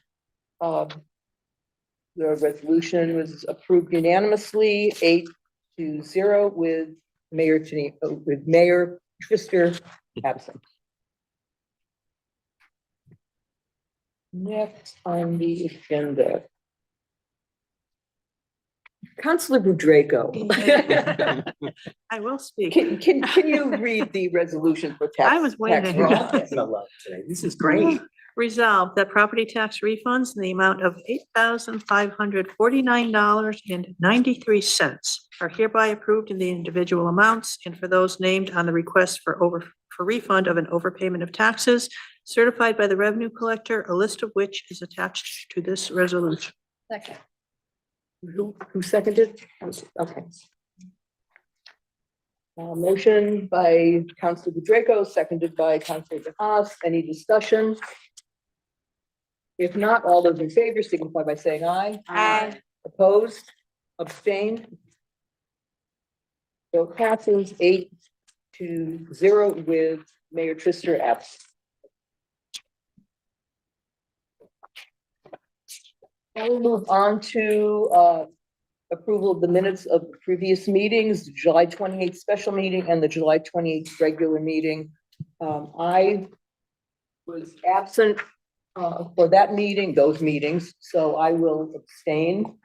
Are there any additions or corrections? I'm looking to Councilor DeHaas.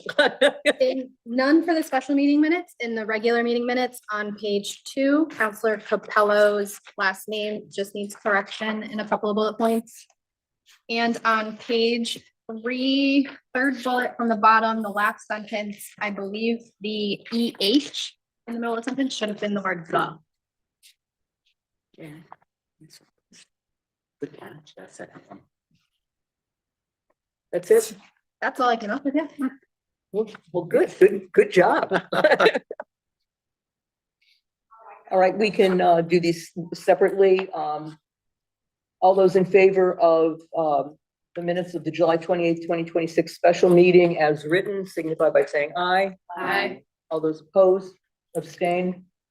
So moved, 8-0 with Mayor Tiniaki. I think got a promotion by the end of the night. Hey, Mayor Trister. It's a T, it's a T. Mayor Trister absent. And July 28th, 2026 regular meeting approved as amended by Councilor DeHaas. All those in favor signify by saying aye. Aye. Opposed, abstained.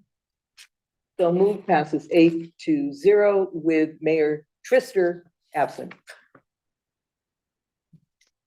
And now we move on to consideration of new business. And first on the agenda is the Brownfield Grant for redevelopment of 450 New Britain Avenue, which is the former Esquire Cleaners.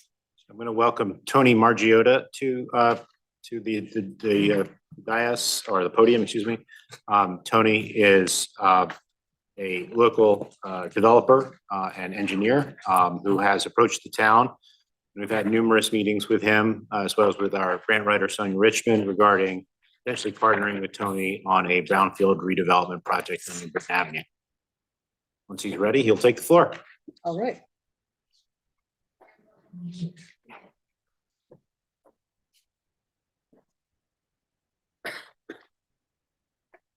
Good evening. Good evening. Thank you for your time tonight. Again, for the record, my name is Tony Margiotta, Margiotta. I'm a licensed professional engineer. I also own the property next to 450 New Britain Avenue. I'm gonna ask you to speak Oh, into yeah, the, yeah, yeah, absolutely. that's, I know, sometimes it's Absolutely. difficult for other people to Yep. hear.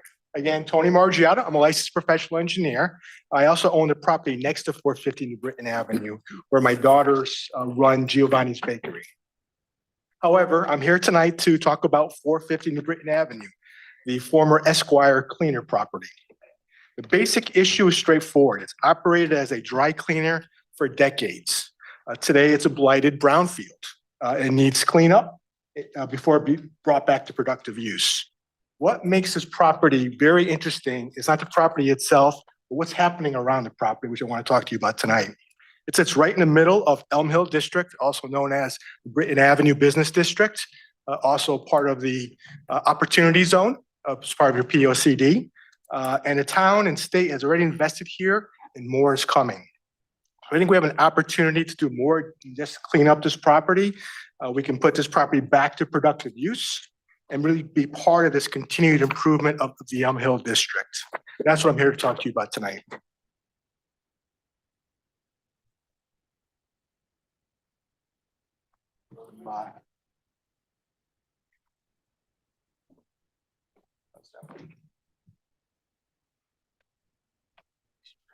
Oh, beautiful. Thank you. Thanks for the IT support here. This gives you a bigger picture of what's really happening in the area. This is the Elm Hill District, again, also known as the Britain Avenue Business District, the Opportunity Zone we talked about. When you look around, there's actually a lot happening here. We have restaurants, retail, professional services. We can see Giovanni's Bakery, where my daughters run, Elm Hill Pizza, Public Market, and a number of other businesses. These businesses provide jobs and services. They bring people in the area, and they also contribute to the tax base. We also have connectivity and multimodal opportunities here with transit, bike, and pedestrian connections. And right in the middle of this, we have a blighted dry cleaning property that needs to be cleaned up.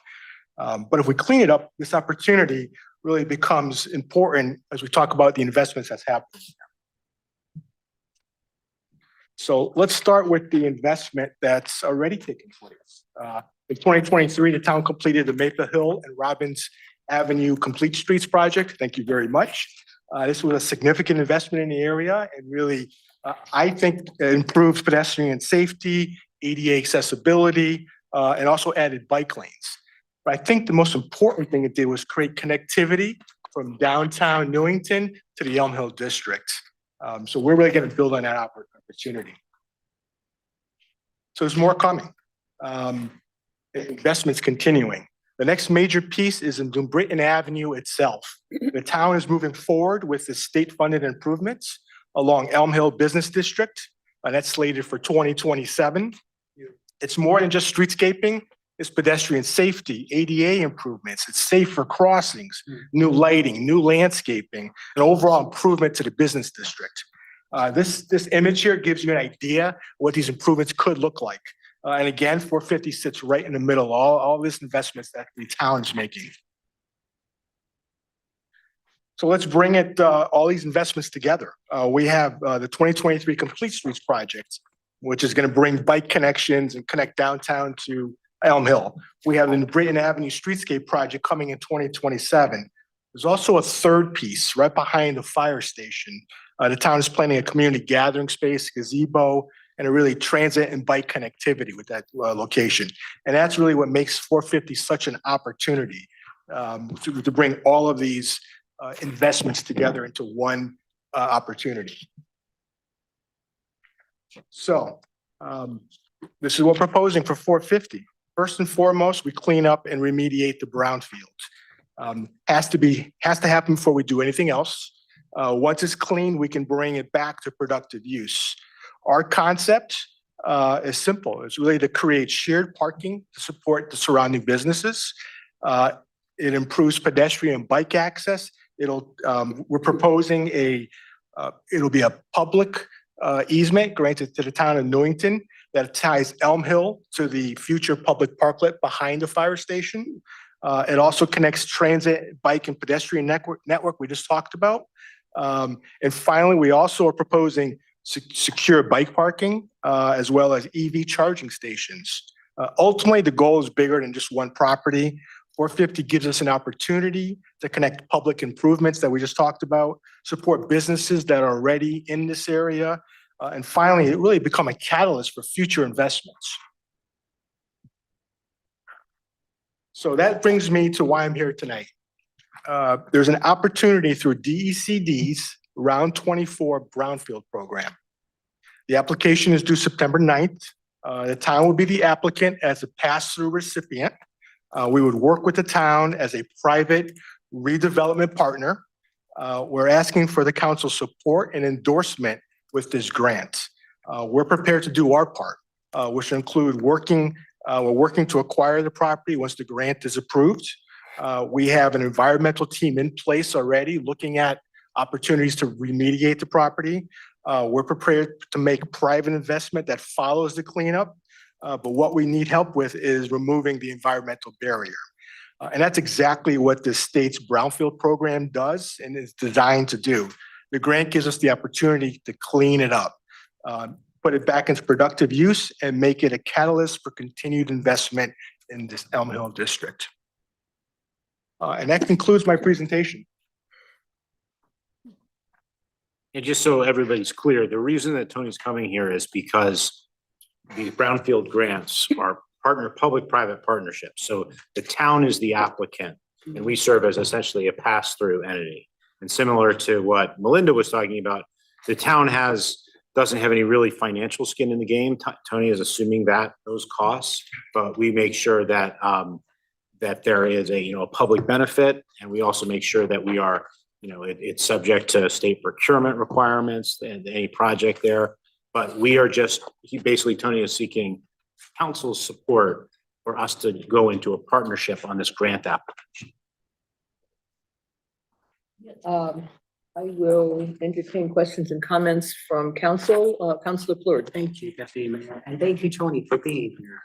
This is an excellent presentation, and I really want to thank you for your vision again for this parcel and what it could be. I think you're exactly right. Without remediating Esquire cleaners, we're not unlocking the opportunity for the rest of this zone, and all of these other investments that the town is making and the state is making we're never going to see the full fruits of all that work unless this eyesore is dealt with. And I really appreciate your persistence in doing something on this parcel and getting creative, exploring different funding mechanisms to support that as well, and for being a partner with the town. I just have a couple very quick questions. One is about the parking itself. I know that you spoke to this being available for other businesses.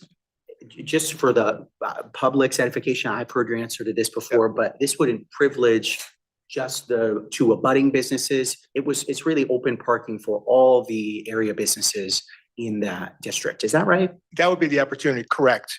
Because there's about 30 businesses in that area. They can come to Giovanni's, have coffee. They can walk across the street. They can park it at this parking lot, walk across the street, go to public market, get their nails done. So that's the opportunity. Create a central parking area and have a walkable zone. With the new streetscape project, it'll be a safe crosswalk across that pretty busy street over there. So we're hoping again to make this more of a walkable community, very similar to downtown Crossing or downtown Newington rather. Excellent. And did you, while you were exploring different options post remediation for this site, did you explore other ways that this could look? Was it always you thought the best use was going to be as parking? Are there other options? Yeah, thank you. I think the best use because of the environmental contamination is really to cap it. We're going to remove as much of the concentration to obviously to deep levels. But it'll be really to cap it is really the best use rather than to put housing or anything like that. It just doesn't make that kind of sense. Understood. And then just one last question. I know that this may still be in the works. Do you have a number yet on how much you're requesting through this grant program? So we're working through the environmental again. That it's been since 1970s, so it's got some serious contamination. Sure. We're still working through the numbers, but it will be in the seven figures, and that's why a private investor can't, it just doesn't make sense as a private investor. So it'll be north of 7 figures. So, Thank you. Appreciate it a lot. Tony. Thank you. thank you. Councilor Chiniakis. Yes, thank you. This is like really exciting stuff. I just have a few questions. I'm assuming you talked to like the other business owners in the area, and I don't see why they wouldn't be on board, but I'm assuming you had a conversation with them. Absolutely. We've been coordinating with Nick from Elm Hill Pizza, Public Market. Everyone's super excited. Yeah, we're super excited. I've been there about 2 years. And I know that this property's been there for many years, blighted and vacant. So when I, provided the opportunities and ideas, it was just an excited opportunity, especially with the investment that the town is making there. So the time is right, the location's right. We just need, obviously, the help cleaning it up before we can make that private investment. And then, one more, just, I see your concept photos here, and it looks like there's like, kind of sitting down, kind of like enjoyable area that you're bringing there. So it's not just only parking, I'm assuming, right? You're gonna maybe have, it looks like there's a gazebo. We want to there, so- create a sense of place. So we want that outdoor eating, and just we want that sense of place when you come there. I don't think you feel that today. So that's what we're aiming for. But just to clarify, AJ, so behind Fire Station, what they call Fire Station 5, that's part of that New Britain Streetscape project, is to build that gazebo and that little parklet there. So that sort of gets to that. So essentially, we're kind of just like meeting the two. Connectivity. Yeah, so the Tony's parking lot would provide the pedestrian, bicycle, vehicle access to that little parking lot. That will be permanently granted to the town of Newington as a permanent easement to provide that connectivity to that parklet area. So, Councilor Bedrico. Yes, as someone who, I do ride my bike there, and oftentimes if I stop at 7-Eleven or whatever, there's like no place to sit. I sit on the curb, and so this sounds like really wonderful. Exactly. Now, so it looks like there's gonna be no deep excavation, correct? It's just. So the contamination is approximately 14 feet deep. 14 feet? Yes, it is. Holy But mackerel. what we're gonna do is, again, we're working with our LEP and using chemical injections. We're gonna really solidify that contamination. So by using, microbiology with these injections, so we're not gonna excavate 14 feet, but the contamination, because of the many years, the vinyl chlorides kind of settle over the years. So we really have to get it with the chemical injections and soil mixing. So it won't be deep excavations, but the contamination is deep. And that's what the grant is gonna cover, all those costs for you? you hope? Absolutely, Okay. yeah. How many parking places do you envision? So I believe there's 20, but we're working on, you may need some bike parking facilities. We talked about an EV charger. Again, the businesses already have their required parking per the town codes. These are to be additional parking to support, like I said, the parking or the parklet behind the fire station. So, but approximately 20, but it really depends on how much the community needs for biking parking facilities or how many EV stations. And from this first time that either somebody shows up to start work on this to the end, how long do you envision this? So it'll be quick. So the grant goes in September 9th. We should hear by the end of 2026. We're already starting our remediation designing and planning. So we're hoping to hit the ground in the summer of 2027 to kind of coordinate with the streetscape project. So we really want to, again, not do any throwaway work. So ideally, they were kind of be going around the same time frame. So 2027, it'll be complete. This sounds really wonderful, but I guess this is a question maybe for Jonathan. I know the town is not putting any, financial commitment to this, but, like if you win the lotto or something during the summer or once this construction starts and you leave, what would our risk, Well, so that's what one of the, as a requirements for the grant program, there's a couple of things. I think there's a spelled out in the memo. It's a commitment to complete Yeah. the project. So Yeah, so- Guarantee commitment to complete the project. So there's a completion guarantee or mortgage lien on the property that Tony's required to put in place for that reason, so that he can't walk away. And then in addition, he would have to enter into a negative pledge agreement, which prevents him from selling or transferring the property for 10 years, I believe. So, Correct. so there are those protections to make sure that Tony And doesn't there's, walk. will also be land use restrictions, so it would only be whatever we end up with, which is a parking lot, and that's the easement. So we can't change it in 10 years and build housing or something crazy like that. Great, thank you. Council Gonzalez. I'm sorry. Yeah, I didn't mean to. Council DeHaas. At one point, I think you said someone had to acquire the property. Do you currently own that property or? I do not, so I have no connection with any of the contamination. I am just a neighboring, and that's part of the grant, by the way. I can't go for the grant if I've actually done the damage. Okay. So but I will have I will acquire the property once the grant is approved. Okay, So so obviously that's I'm not gonna already in the acquire. works. It's just not currently yours to tear down and start fixing. Correct. Okay. I'm here to fix it. But So all our blight concerns, we won't throw it. no, that's Those are for not. someone else. But the current owner is aware of the situation and is. Oh, yes, we have They're okay with that. options and things in place should the grant be successful, obviously the town council approve it, that it'll just automatically transition into the acquisition. And as someone who has tried to get in and out of that current parking situation on a few occasions, will this help solve that narrow entry / exit on the other side of Elm Hill that comes in and off of Maple Hill? Yes, Okay. the goal is to have that one entrance to remove that telephone pole that keeps getting hit as well. That's gonna be taken down with the streetscape project. It'll go underground. So it'll have safe entry and exit onto New Britain Avenue. Okay, so we're gonna close off the entry / exit off of Maple Hill. Yes, it'll be kind of consolidated. Oh, actually, Maple Hill, It's kind of There's right still- he's after still- the intersection, but it's a very narrow section right on the side of. it goes into Elm Hill Pizza. Mhm. I think that may stay open may because stay that's his open. property, so I can't speak for that. I just piece know of that it. is a little bit chaotic. And Yeah, that's a part of the larger streetscape. Yeah. project. So maybe if there's a But if we concern, we can, should raise it. if we get a good amount of parking Yeah. over here, that That would is the accommodate goal. for the vehicles, then there's no more spinning around and turning Yeah. around and people trying to get in and out of that narrow. yeah, absolutely. I agree with that.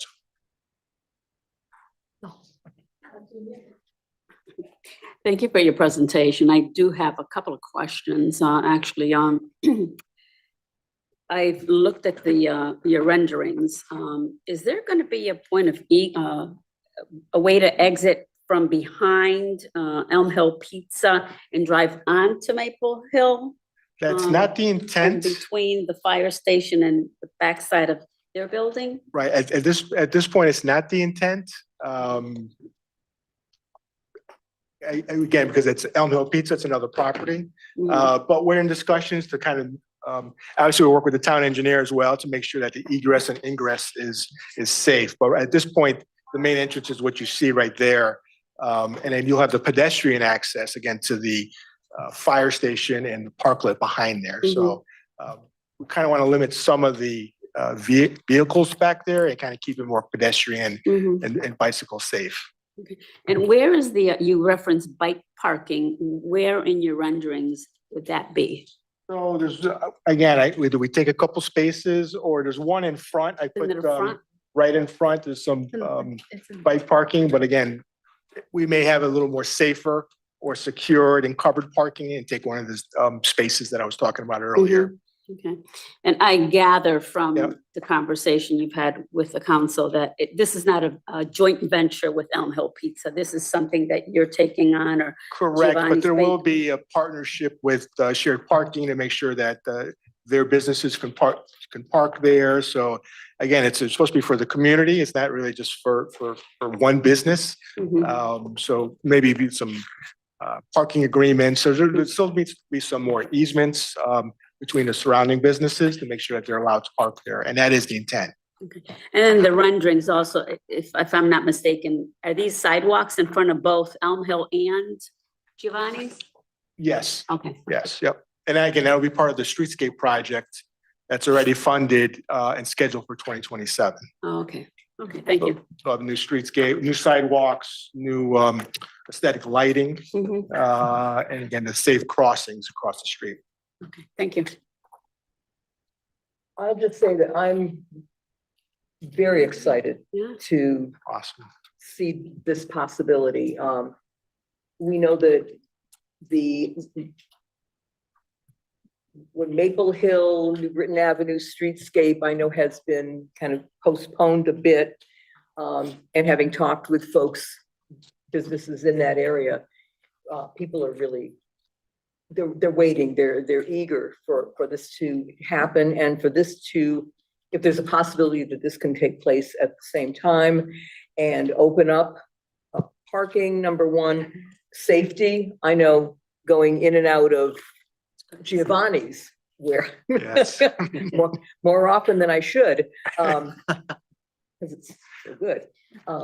Sometimes it's difficult because of the traffic coming up and down New Britain Avenue and then also turning in and out of Maple Hill Avenue. This looks like that it might calm some of those concerns and the traffic. So I'm very excited about this. One question I have, and it's a concern only in terms of deadline. The deadline for the grant is September 9th. Our next meeting is September 8th. Yeah, so we'll have everything teed up and then Sonia's in the loop and we'll get the resolution to her right away. And yeah, we've anticipated that. Yeah. I'm just only, having worked on many grants in another iteration over the years, 24 hours. We're working on it and we've got pretty far with it. So we feel pretty good with the grant application, so. Well, from your presentation and what you've had to say tonight, I feel confident that you'll have everything in place and be ready to go. Thank you. After the 8th. I want to thank you for being here. I'm sure that the other businesses are just as excited and we're going to be looking forward to seeing how this progresses. Thank you so much for your time. Thank you so much. And Thank town's you been for great. your vision. Appreciate it. Thank you so much. Thank you. Appreciate it.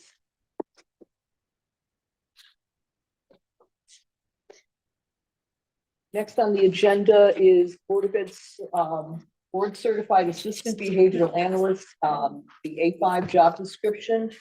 Yeah. And Lynn Bovair and Talisha Foy are here from the Board of Ed.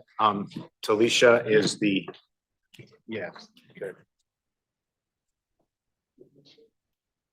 I know you know Lynn, but Talisha is the head of Human Resources or Human Capital, I believe. welcome. Thank you.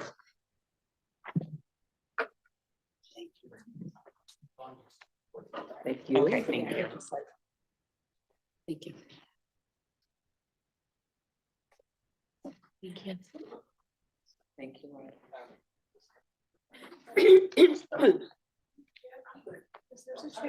Good evening, everyone. Thank you, Jonathan. As he mentioned, my name is Talisha Foy. I'm the Director of Talent Management for Newington Public Schools.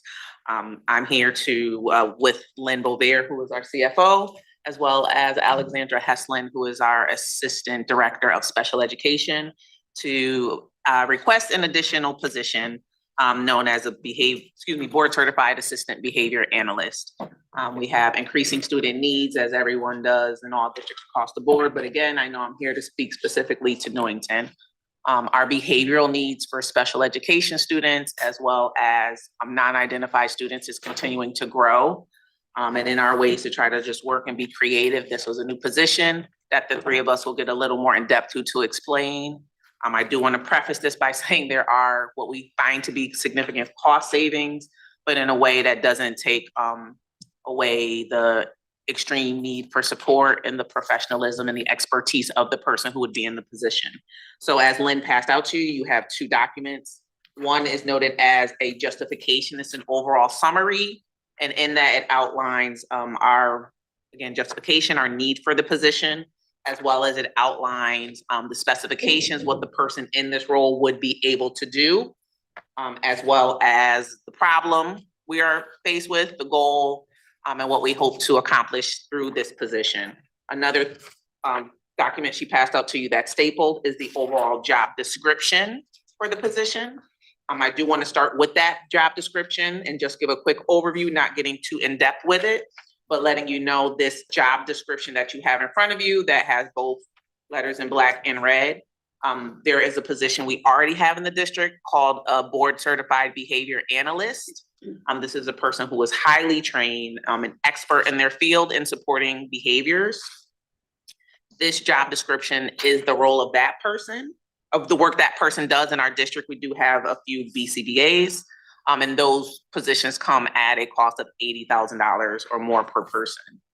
What you see noted in red are the addendums that if a person were to get this position, if this position is approved, this would be their job description, but the addendum is red, are just the few things that they would need support in, meaning because their title has the assistant in between, they have to be supervised. So the only difference between the extremely qualified, highly paid person who is who has great expertise in this work, that is all that's noted in black. And the few bullets that you notice in red are the addendum. So that just shows the extreme amount of cost saving. And to go back to the initial form, the BCABA justification form, I won't read it to you, but I'll just speak about a few highlights. So here in Newington, we do have at this time 703 students who are identified with specialized or additional needs. This role will assist our district BCBAs, sorry for all of the acronyms, but again, that is the board certified behavior analyst. So that is the person who I continue to speak of, who is the highest level. The person we're advocating for would be right below them, a board certified assistant behavior analyst. So the person, I'm sorry, all the acronyms are getting to me too, but so the district, they'll be able to support the BCBA, the overarching person in their role within schools. This is a person who has direct contact with students, direct contact with staff, direct contact with families, and they are in the front line supporting the work. So I just want to preface that and not say it's someone who we think might be sitting behind the scenes. This person is actually doing a lot of the heavy lifting. They will be supporting through supporting state mandated data collection, conducting functional behavior assessments. They'll work to support training our paraeducators. They'll also support us in supervising registered behavior technicians. They'll consult with teachers regarding specialized behaviors, and they'll also implement students' IEPs, their individualized education plans as needed for special education. One thing that I want to speak to is just the need at times. There's space limitation. We do have specialized programs in district for students who have a higher level of needs. But at times there is a need because of space limitations to outplace students if we don't have the appropriate behavior supports in place to keep them in district. And when that does occur, that costs about $225,000 With transportation. annually per student. So we're hoping that we know this position would support that work in supporting students staying in neighborhood schools in district, and us doing the work with our students and families to get them exactly what they need right here at home. And to just finish up my summary, again, you understand what our need is. The goal is to keep students who are identified with specialized needs in our neighborhood schools alongside their peers, fulfilling the least restrictive environment requirements, which is an Individual with Disabilities Act requirement. Our solution is this position, the BCABA. It will help strengthen many of our support systems with this specialized expertise, and the immediate benefits of this position, if approved, would it be improved continuity of services, IEP, again, individualized education plan, aligned instruction, early interventions to support our students in their needs, and it will prevent our out-of-district placements. And as I finish up, if you have a moment, if you can just flip over the BCABA justification document, it just has the position analysis to ensure that everyone on town council has an awareness of what these people do. So a registered behavior technician is one level of support that we use. The one that's highlighted, the BCABA position, is what we're requesting today.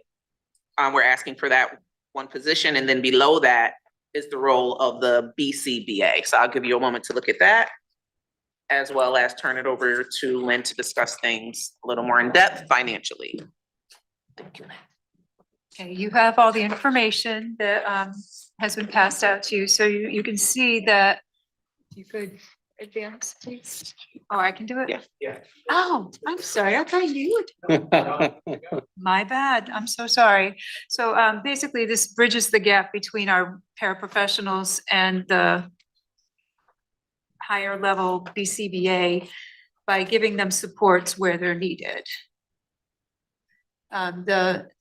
We're trying to align this and have a fiscally neutral position so that the range that these will be in is between 60 and 62.5, which is competitive with other greater Hartford area districts, which would save us quite a bit of money because a BCBA is brought in at somewhere around 80 to 85,000 beginning salary and can go way far up because they're an A8. This position would be an A5 in the AT positions. This would also be 100% funded through realized savings because my colleague and her coworkers have been doing an excellent job of hiring staff at lower salaries than the ones that the people who have left the district. The strategic need, I'm not sure if you'd like to speak to the strategic need, because you being the special ed person know it much better than I. So this role would address general education students as well as students with special needs in terms of looking at tiered intervention, implementing behavioral supports within the general education classrooms, training paraeducators who are already working in the classrooms, as well as being a support for classroom teachers, helping them with behavior management plans, developing incentive plans for students who may be struggling within the classroom, and also working on social emotional programming for kids within that general education setting. So we gave you the role comparison matrix so that you could see what an RBT does, what a BCBA with the proposed grade A5 position is, and the actual BCBA, which is a master's or doctoral level position. So this person is going to bridge the gap, assisting the BCBA and the RBTs in doing their job and helping our students on a daily basis. So the clinical depth and capabilities of this person, they hold a bachelor's degree, they understand why behaviors occur, and they're formally trained to train other staff and teachers on behavior, elevating the practices across the entire district. As I said before, it's 100% funded by realized savings. The posted salary range will be between 60 and 62.5. And with the benefits, the total approximate cost to the board is 88,720 in annual budgetary expenditures. So that is a net zero. It's totally funded by realized savings.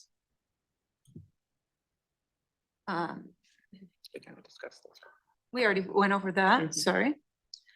So we are requesting town council approval on creating a grade A5 BCABA position, which will optimize our behavioral support continuum, expand MTSS capacity, and ensure fiscal discipline. Thank you. All right, we have some questions from here. council. All right, thank you very much. Start with Councilor DeHaas. Hello, thank you guys for coming tonight and for all of this paperwork. How many BCBAs do we currently have across the district? We have 4 We have in 4. the district. So they're splitting their time between schools. Correct. And we're currently posting for one BCABA. Yes. Thank you. You're welcome. I guess when I was looking at the job description in the areas that changed from the BCBA description, I was a little concerned that we are I guess concern is a weird word to use for this because you're hiring somebody who can do the work of the BCBA for a lower rate of pay. But then I guess I'm a little bit worried that someone's gonna come into the BCABA role and be doing a similar job to the BCBA for less funding. And then if that were me, I'd be a little upset about that. Understood. So with being the BCABA, there's certain things they can't do that require supervision. So for example, a BCBA can create an entire behavioral program and just implement it. But if I'm a BCABA, I have to be overseen and supported by it. So a lot of the things that are noted in red are things that they need to work in tandem with. So a BCBA is completely independent and they're the overarching that can oversee. They're like the umbrella, and the BCBA as the assistant to them is, I don't know if it's a good comparison, but like principal, assistant principal, it has to filter through them. So even though they are able to do all these things, the things again, and I'm sorry to continue to persist on this, the things that are in red, they need that additional support to do so they can do many of the things, but not every single thing that a BCBA can do independently. They do need to be overseen in those areas of red. Okay. So even though it looks very similar, there's a There's a clear distinction Okay. between the two. Okay, because just Thank- looking at it on understood. paper, I'm like, if they're Understood. doing. That's why she's here. Perfect, because when I looked at that, I was like, okay, so this individual would be doing the BCBA job and just reporting to the BCBA. So for me in the corporate world, I'd be like, but they're getting a lot more just to There's a oversee clear me. distinction because there are other things that they would not be able to do, Okay. but they would be a great assist Okay. to the BCBA's. So is the single position you're posting for now kind of a trial run to see how it goes and to see if it really does help relieve the BCBA's workload? Sorry, this is very It confusing. is, we know. And would the BCABA come in with a trajectory to kind of grow into a full-on BCBA? If they continued their education. But that at this time is not our expectation. We're expecting to get someone who is in this role who upon hire, we would look for someone who at this time is currently seeking to remain in that role. Okay. The BCABA, if they change their mind down the line, then that's different. But And we're there was looking an for opening, someone. they could always apply for it if they had the technical ability to. So we're doing this as kind of an in-between to try to see if it can level off the workloads. Want to speak to. But I them? believe we're also looking to see if this is a better methodology to go with as well, that keeping the 4 BCBAs, but if we needed more behavioral intervention, to look at going the BCABA route versus increasing the BCBAs. Okay. I had one more question and I just went blank on it. You can come back to me. We'll come back. Okay. Counselor Tiniakis. Thanks for the presentation, guys. That was pretty much what I was going to ask initially, but on the other side of that, how many RBTs do we have across the district? So Roughly, we probably have between 8 and 10. 8 and 10, and I know that when we passed the budget, there was room for more We have 12. in the pipeline, right? So, do you envision, let's say like it may be a year or 2 years from now, that there might be a need for like an additional BCABA? Like you might want to expand on that if we have more staffing in the other 2 categories? I would say if this continues, if this trial, as Kelly said, goes well, then having the option between a BCBA or a BCABA, depending on students' needs, if it works well, absolutely to continue to support that role and add in addition going forward if needed. Gotcha. And then I have more of a clarifying question, and maybe this is for Jonathan, but we don't make personnel decisions, so we're not approving, we're not saying you can go hire this person right now. No, we We're don't. approving the So, language. yeah, so Right. the town manager's office is responsible for establishing administrative pay classification.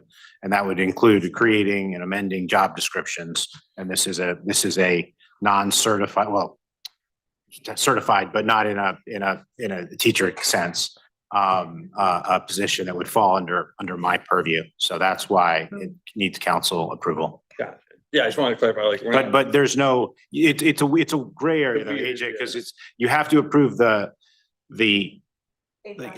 job description, you have to approve the overall budget, but you can't say, you can only hire 2 of them, Yeah, I just want to clarify that. 'cause Yeah, I it's know people watching or whatever, Yeah. it's a little confusing the way it is, so. Yeah, I think that's all I have. Thank you. Thank you. Counselor Pluri. Thanks, Deputy Mayor, and thank you for being here, and sharing some time with us. I have a few questions as well. So first, I think some folks may look at this job description and the way that it's laid out and see a supervisory capacity and assume that this role is like basically an administrator or like an additional layer of bureaucracy. Can you just speak to the reality of this position and how they'll work with students and things like that? Absolutely. So thank you for that. This is not an administrative position. Currently BCBAs supervise RBTs. So they're working in the capacity of just supporting those RBTs with professional learning and supporting them in ways of that nature. Other than that, it doesn't create any other sense of technicalities where it is an administrative position. They are not doing anything of that nature. Excellent. Okay. And you spoke to some of the capacity increases that could happen with a position like this. Obviously, we currently outplace some students. Is there any anticipation that, aside from the preventative mechanism here, that some of the students we currently outplace, having an additional BCABA on staff might allow us to reintegrate that student into the learning environment here? Oh, we could. With the increase in some of our programming that we have, we're hoping that we'll be able to do that. Okay. And with this increased support, that would just help us solidify our behavioral support in order to do that. I have to give a little bit of a plug here for the special ed department. They really do a fantastic job in terms of looking at who needs to be outplaced, really using all of the resources that we have in district, thinking of least restrictive environment at all times, doing what's best for the students and the families to keep them in their neighborhood schools with their non-disabled peers so that they have the modeling of students without disabilities. So hopefully this will keep us on that trajectory. That's excellent. That's great. A couple other questions. Are a lot of other districts moving in this direction of adding this additional tier of support to increase capacity? This for is the a newer BCBAs? role, but Okay. that's starting, but there are districts who are going towards it, yes. And then last question to the point that was asked by a couple colleagues. As far as in the future, hiring additional BCABA, should this kind of trial work well? As you said, Lynn, you've done an excellent job of offsetting this initial position. Is there an expectation that you'd be able to continue to offset the cost for those additional positions should you need them in the future? If we were able to bring children back and reduce the outplacements, it could absolutely pay for itself. Absolutely. Okay. All right. That's very helpful. Thank you so much. Thank you. Councilor Nieves. Thanks for your presentation. And one of the questions I had, one of the three indicated that you have 703 students that are special need students currently. What has the growth been in terms of special needs students in the last 2-3 years? Because that's telling me that with growth in terms of special needs students, you're going to need additional staff to address their concerns, their needs, tailor plans that are specific to them. So can you talk a little bit about the growth in students? So as Alex is thinking, I know growth is one thing that we're managing as well as needs. Some of the students that are coming in now, their needs are just different than needs that we've experienced in the past. And yes, so our student, there's just a different level of need. I think that's the most appropriate way to put it, of a higher intensity of need. So I will turn it over to Alex to get into that, but I do know that is in my purview, that just the intensity of the need, and the intensity of the interventions and the behavior supports and the time that has to go into it and what is required to meet the needs of individual students where they are has just evolved so much over time. And I'll echo that probably within the past 5 years, our numbers have probably gone up between 5 to 7%. But the significance of the students' needs and our ability to meet those needs and really, again, sounding like a broken record, keeping kids in their home schools, in the ability to have them with their same age peers, having those peer models is what we're striving for. And you also talked about outplacements. Do you have an idea? Do you have a figure in terms of how many students are actually placed outside of the town of Newington? Because you also pointed out the fact that there's transportation costs associated with placing. I don't have that exact number for tonight. I didn't bring that, but I can absolutely get that. Okay. for you. Because you're also referencing the fact that it'll be a wash if you were to be able to secure this kind of a position, that it would be a wash in terms of the cost savings if you were to be able to keep the students in-house or within our town. I think more. Students, I think this idea. the more students we can keep in our town, the less we'll be paying in outplacement services, and then our excess cost returns will reduce. Yeah. So it will kind of wash itself, because we won't be getting the money from the state that we were getting because of the outplacements. Okay. Okay, and my last question, there was a reference to, you have 4 such positions now. Is that the BCBA position? Yes. So you're looking to secure 1 additional position? Correct. Okay, and that would be 1 for each school in town, or how would that work? So we have 4 BCBA's right now, that split buildings. So there's one that covers 2 elementary schools, one that covers an elementary school and a middle school, another that covers an middle school and the transition academy, and then one that covers the high school. So they're split throughout the district. Okay. In this position, we are also expecting to be someone who, since they will be supporting the BCBA's, will also be split among the schools with the greatest need. Okay, thank you. You're welcome. Councilor Budrago. Yeah, I'm kind of on the same question line that Councilor Nieves. So the 4 BCBA, currently, each of them supervise RBTs. Yes. But this BCABA, you're gonna have 1. So I guess you've already in your mind who's gonna be supervising, because there's 4 potential supervisors. There's 1. There would be one, we have in our district, someone who's called a lead BCBA who oversees all the BCBA's. That person would be the person to support the BCABA.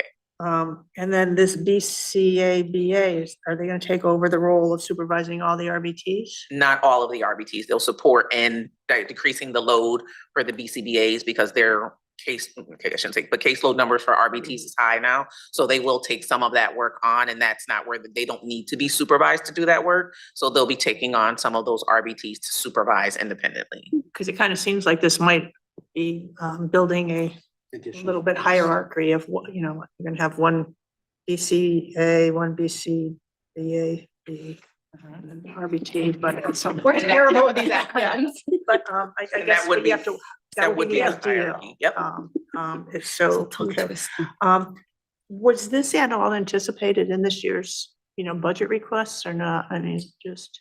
At the time when we were doing the budget a year ago, we did not have as much of a severe need as we do now. And the children need support. So we did, between the end of the school year and now, as of this afternoon, I got an email. We've had a lot of students who are moving in that have significant needs that we are placing in our self-contained classrooms that we did not plan for. So we've been able to luckily open another classroom at John Patterson. So now we have the ability to keep students in all 4 buildings in their home school. But with that, we're gonna need that additional behavioral support to help those students and the staffing. And then just one, And the number, if I could just share, I mean, the number Please. was pretty significant. All in the younger grades, coming in, we had 13 new students come. your resident, that we new did not- Newington That are residents? Newington residents who moved in, or we had students who were younger, who were in private programming and now are coming to us for kindergarten.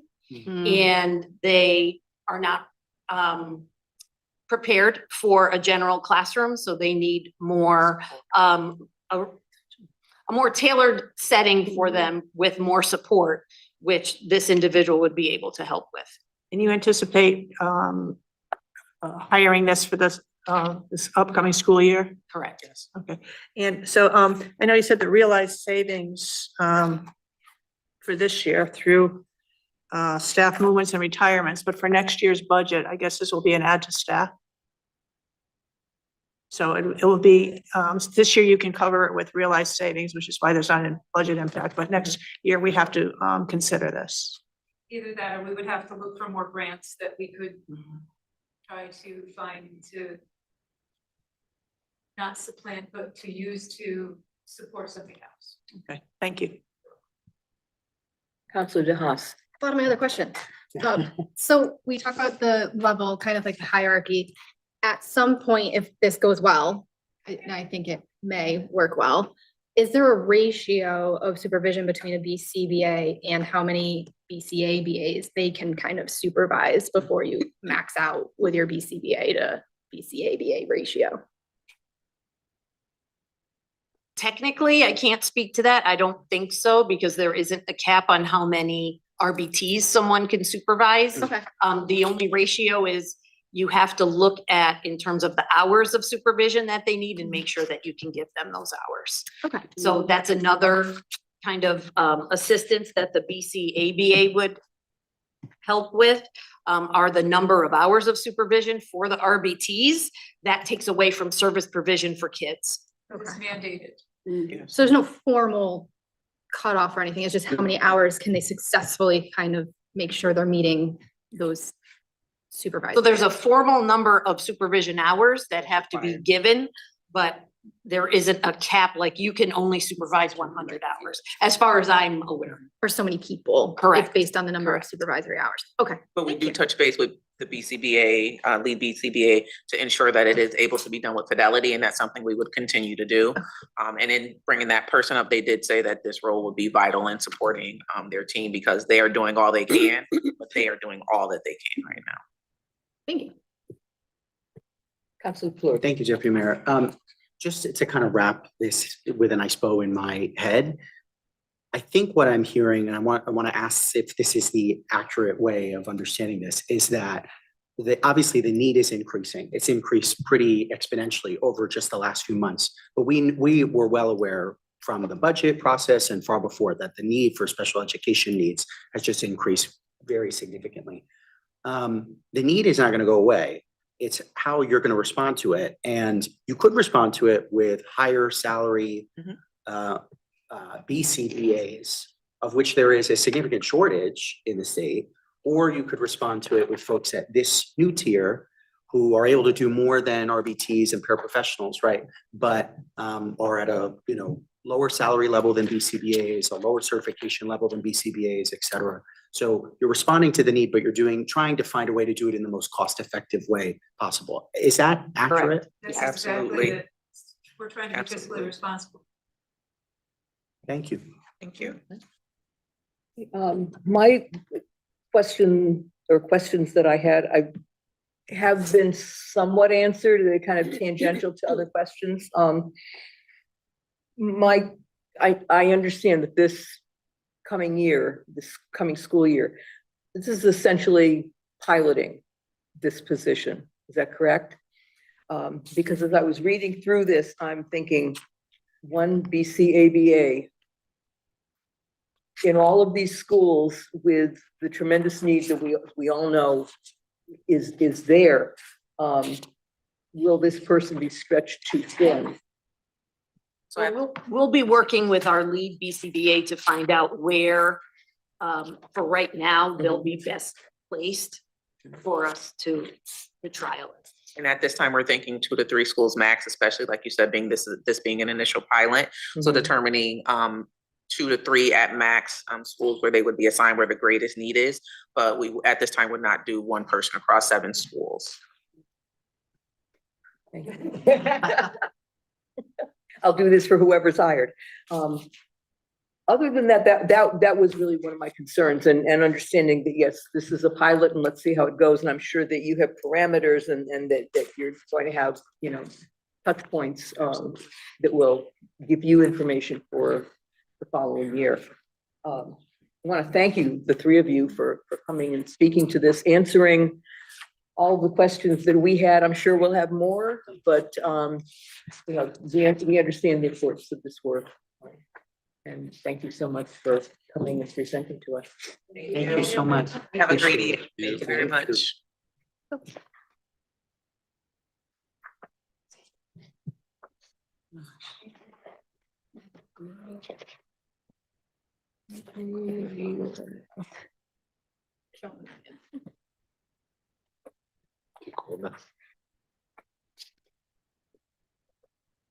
Next, under new business is appointment of acting town manager. And there is the possibility that we can consider waiving the rules and actually voting on this resolution tonight.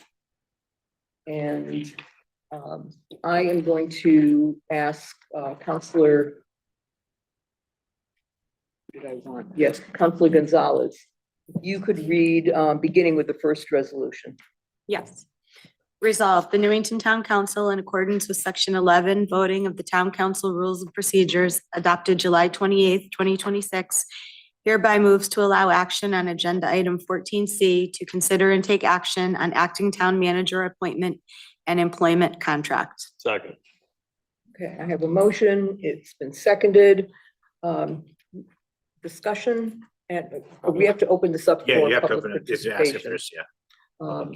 So I will open this up. Is there anyone who wanted to come forward in public participation to speak to this before we take our vote?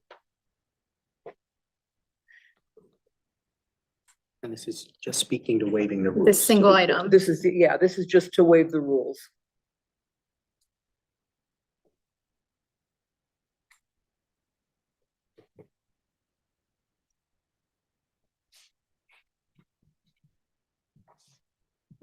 Rose Lyons, 46 Elton Drive, and I think Deputy Mayor Rada, I'm getting a little confused with the order in which this goes. Don't you discuss it first and then bring up people? Okay. Every time I turn around, it seems like it changes in my mind, so that I have no objection to the waiving. I just want to say, Jonathan, I had higher hopes. I had higher hopes. I thought we were going to get farther than this, but good luck to you. And I know that you're going home to your family and that's important. Thank you, Ruth. Okay.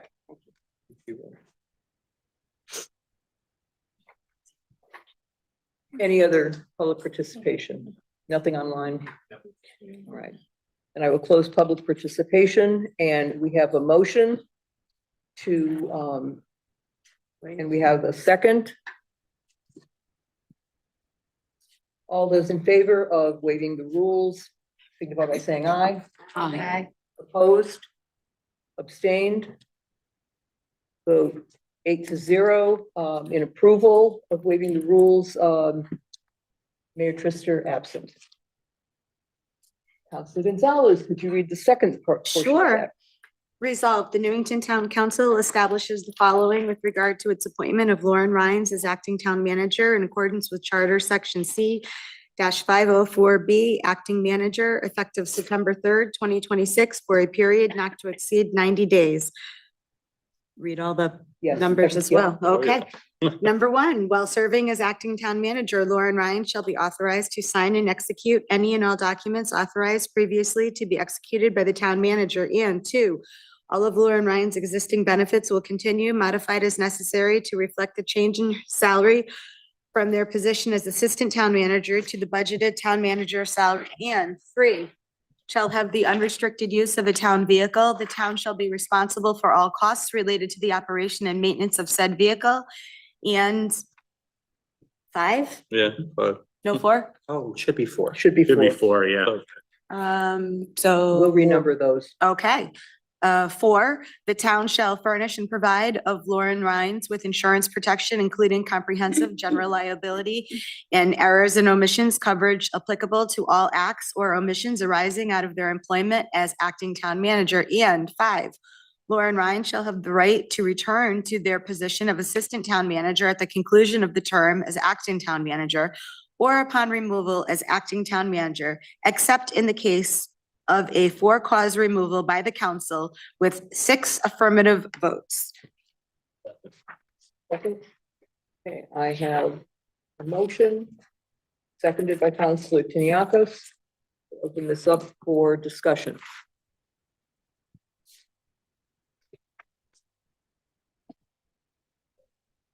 Is there any discussion, councilors? If not, then can we take a roll call vote, Susan? Yes. Yes. Yes. Yes. Yes. Yes. Yes. Yes. We have unanimous approval, 8-0 with Mayor Trister absent.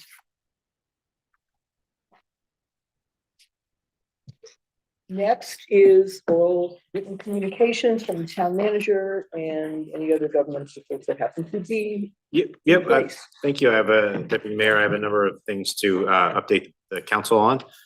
The first one is tomorrow, the police union is likely to be voting on the new collective bargaining agreement, 4-year collective bargaining agreement. So assuming that that passes, I would like to have a special meeting for council to ratify the agreement next Tuesday, 7 o'clock, hopefully a short meeting, just a single item special meeting. But I'll confirm that with you guys in the day tomorrow, hopefully, once I hear back from the union. If you drive, there's a couple of sort of things that have been festering sort of sores the whole time I've been here that are wrapping up. And one of which is if you drive on Maple Hill Avenue, past 366 Maple Hill Avenue, you will see substantially fewer cars parked on the front lawn today. So that's that long time coming, but that is now. Congratulations. Excellent job. There's a little bit of like cleanup that still needs to happen. There's some non-car junk that still needs to be cleaned up, but we're pretty much there. Eric left. You're happy to. Yeah. And this is for Rose. This is another, is she still, yeah, she's still back there.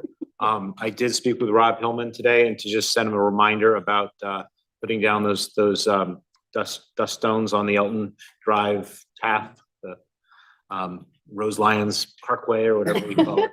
And he did confirm that he's going to be getting on that in the next month or so. September 1st, this is really my last night here. September 1st, Chris Zabidio is going to host a public information meeting here in council chambers regarding the LOTSIP grant for the Cedar Street sidewalks from Maple Hill all the way up to Vincent Drive. I think the big question that he wants public feedback on is whether those sidewalks should be on the south side of Cedar or on the north side. And there's sort of pros and cons to both of them. So we're going to send out, a 500-foot letter to all the neighborhood properties and hopefully get a nice turnout to get some feedback from the public about that. Finally, after 3 months or so, we've finally made contact with DECD regarding the $2 million bond commission award for the town center study. So I heard from the deputy commissioner of DECD today. So hopefully we're going to finally have an information meeting with them to understand what we can and can't do with that money and how we need to spend it. And then last but not least, we are working, all the department heads are working on their annual report submissions for 25, 26. The deadline is Friday. So hopefully before I go, you guys will see, or shortly after I go, you guys will see your annual report for last year. That's all I have. Thank you. Any questions, comments for Jonathan? Yeah, do we have council or council liaison or committee reports? Anyone have anything to report? No. I have my hand up. Counselor Plure. Thank you, Deputy Mayor. I'll be quick, but I just wanted to share some why are folks laughing? I mean, this is our job. Like, this is our job. I'm not laughing, I'm smiling. Just want to share some. I'm gonna hit my gavel. Some updates about some different business openings in town. I've gotten in the routine of sharing that, so I just want to share that with folks here. We had, I'm sorry, I'm gonna need to get my notes up.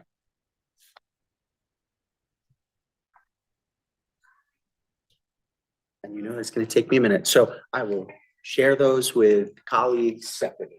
There were plenty of great new business openings in town over the last just 2 weeks or so. Some new hairdressers, some other new businesses in town, some new updates with some of the plazas that we have in town that folks have some severe concerns about, lighted areas as well. There's been some improvements to some of those areas, potholes, things like that. So it's just really exciting to see that staff and council has taken such a proactive approach to you know, addressing a lot of those concerns as we receive them. And I just want to share that. That's it. Thank you. Thank you, Councilor Plure. No other committee reports? If not, excuse me, I'm going to move on to public participation in general. Again, if you want to speak during public participation, you dial *9 on your phone to be recognized. You'll be muted. When selected on the attendee list, your line will be unmuted and you'll be allowed to speak. If you're on a phone, once recognized, press *6 to enable your microphone. And again, for the record, please state your name and address. Good evening, Ms. Lyons. Rose Lyons, 46 Elton Drive. Glad to hear about the pathway. Been a project in the works for a while now. And seeing that they're going to be doing milling on the street and repaving, it might be it's a good time to be doing it. And I thank you for your efforts with that. Just a few comments on the facilities naming. I've been around so long that we went from naming the facilities for, I believe, only people that were deceased to not naming the facilities that was a subject with the previous administration. The naming the facilities for the living and the deceased. I kind of think it's nice to name them for the people that are alive and can see it. To wait until after they're gone is kind of, well, I don't know, but I have a different opinion about the 2 gyms, but we'll leave it at that because you've heard it before. As for the senior housing on your open space, if not there, where? Where do you do it? You have to have a private area. I don't think there's any space that's been designated as open space that anybody's going to want to see senior housing on. And as I was sitting in the back listening about people seeing people in the open space and not in the open space, I thought to myself, we've got 2 streets, Wells Drive and Wells Drive North. And in that 1/4 mile radius, we have a 2-acre piece of property that belongs to the town that they have the use of. They have the Mary Wells Playground, which loops around 66 Cedar Street. That property was sold under the condition that the area around the back of the building be kept as a playground. And I know that for a fact because I worked there for 20 years. They also have Mill Pond Park across the street. Granted, they may use it, but maybe there can be a compromise somehow that we can keep some green space for them and some space for the seniors. I was glad I stayed for the presentation about the new Britton Avenue area there and the plans for Esquire Cleaners, because I have waited many years for that streetscape to be done. And I was a little annoyed, a lot annoyed that other areas are being taken care of. And it seems over near New Britain is where we seem to neglect the areas, the firehouse, the businesses. And I think this is an excellent use for the land if it can come through and come to fruition and not cost the town anything, another no-brainer. You know, so I guess this delay was for a good reason, or it ended up being for a good reason. with that, I'll just say good night again. Jonathan, good luck to you and safe travels home. And I know my daughter was in the Philly area for many years. She was in Boston and then she came home to be with me as I was growing older. And I'm sure that your dad is probably going to be taken care of, but you have kids down there, don't you still, hon? Yeah, so. Good life with them down there. And thank you for what you've done here. Appreciate it. Thank you, Rose.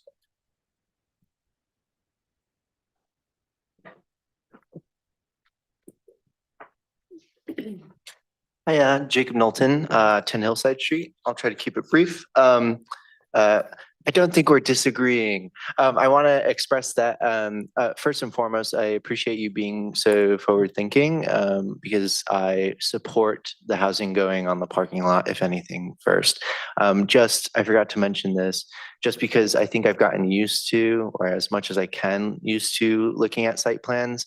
If their goal is at least 13 units, I think that's going to be a tricky fit. So some recommendations are check square footage requirements to see if the units could be reduced in scale to fit more units. Of course, keeping in mind that they need to be accessible and appropriate for the seniors. So that's just that.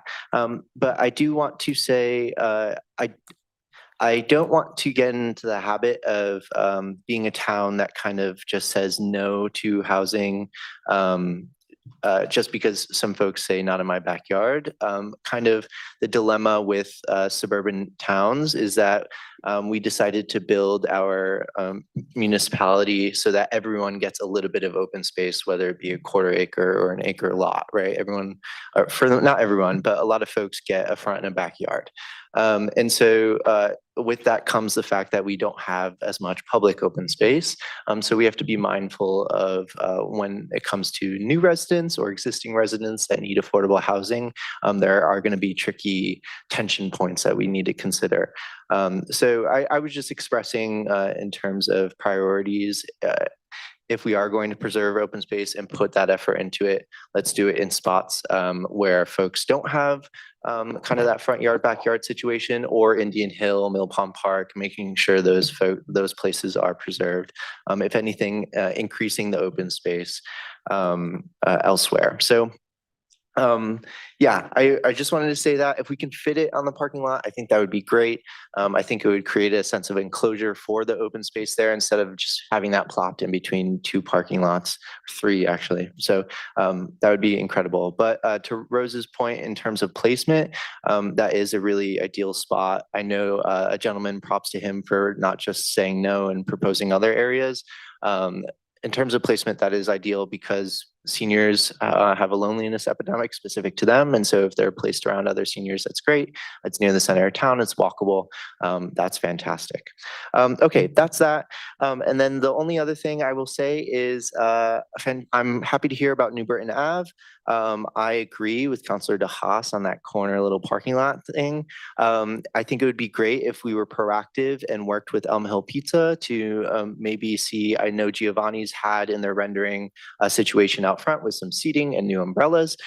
If we kind of maybe worked with them to see if they would be willing to consider some streetscape improvements there to make it more people oriented instead of car jamming into each other situation. So that's all for today. Thank you so much. Have a good night. Thank you. Do we have anyone online? No? Anyone else who would like to come up with public participation? If not, then I will turn it over to remarks by councilors. Councilor Fleury. Thank you, Deputy Mayor. I saw your hand. Thanks. This is gonna be your last council meeting with us, Jonathan. Am I right in saying that? We'll do that special Oh, meeting. that's right. So then I will hold off. Anyone else? Any other comments? If not, are there any informational items, anything that anyone would like to share? Then I am. Councilor going- Retreat. Oh, I'm sorry. Yes. Yes, I just want to say that in celebration of our nation's 250th birthday, there's going to be a birthday party on Saturday from 12 to 4 at Churchill Park, sponsored by the RTC, but it's for everybody. You can be Democrat, Republican, Libertarian, Green Party, Red Party, Orange Party, whatever. It's just to celebrate and say happy birthday, America. And actually, Nancy is kind of is kind of chairing it, so if you can just identify Yes, the ideas. we're very excited to host our first picnic, and what a great reason to celebrate America, 250 years. There's going to be food, games, family fun. There's also going to be a walkthrough of the 250 years, our history. So kids can come and take a passport and go through our history and collect little items along the way. And then there's going to be a veterans table with veterans and a great time, and there'll be music and cornhole and It's just free. a lot of fun. It's free. Huh? It's free. And it's There's no free. charge. Absolutely. Right, thank you. You're welcome. If no one has anything else, we will be going into executive session, and Councilor Tiniakas, would you read the resolution, please? Resolved that the town council, in accordance with Connecticut General Statutes 1-2006A, hereby moves to go into executive session and invites Mayor John Trister and the members of the town council to discuss a personnel matter regarding succession planning for the town manager position. Okay, we have a motion by Councilor Tiniakas, seconded by Councilor Ford. Any discussion? Can I just suggest that Susan and Scott can go home, and if maybe somebody can just text me when you guys are done, and I'll get it out of executive session and shut down. Tell you who made the motion to adjourn and all that.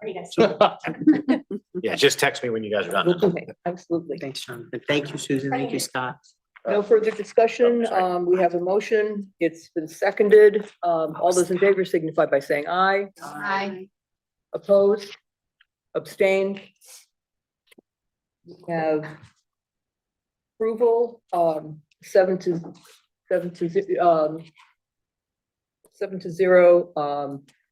Councilor Nieves and Mayor, I don't know, you both? Just now? No. All right. Councilor Nieves and Mayor Trister absent. We will now go into executive session, and we'll connect with you as soon as we're done.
to Sorry.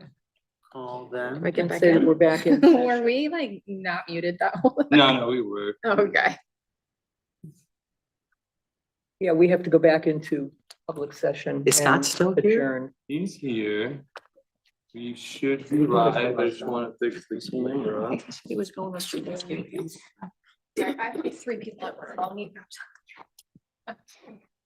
Leaving for Vermont. First thing in the morning. No, my assistant's on leave, my secretary's out of the office. Finish this up their week. tallies. I got nobody. They're all sitting on the bleachers out there. I remember them days. Yeah. So I turned off executive session. I just don't know how to. change the We have to go screen. back into session to adjourn, correct? I'm I don't know if one- I'm ready to go, guys. I signed out. There's people still here. I'm leaving. Brain is tired. So where are you going to Vermont? Oh, you, I want to test. really, that's right, that's right. Yeah, my first time since I was like 80. Oh, Lake Champlain. Yeah, and my boyfriend's very first time, period. Excellent. Oh, such a nice little strip, that pedestrian mall. Yeah, Church Street. Yeah. Yeah. Yeah, like, yeah. I recently went to New Hampshire a couple times. That was nice. I don't think. We did Lake Winnipesaukee. I didn't think I was a lake person, but Oh, if I it's, like if it's big enough, like Winnipesaukee, where there's waves and everything, I'm good. And then, That's a nice spot. well, we had a friend with a boat, Oh. so we had access to the whole lake for that weekend, so. And then we stayed in Bath for 8 years, in a cabin. Bath. I think that's near them. I started it in my. Yeah, I know, it's silly. We stayed in a cabin. All right, we are good to My go. daughter asked- We're back in session? We are back. Yep. All right, we are out of executive session, back into session, and I will entertain a motion to adjourn. So moved. Second. All those in favor? Aye. Opposed, abstained? Scott, am I Adjourned good with at the do I have to change the pass? 10:03 p.m. Bye, Kathy's everybody. not here. She would have jumped out. Oh my God. Yeah, my whole time I like to do. Cheaper permit for season.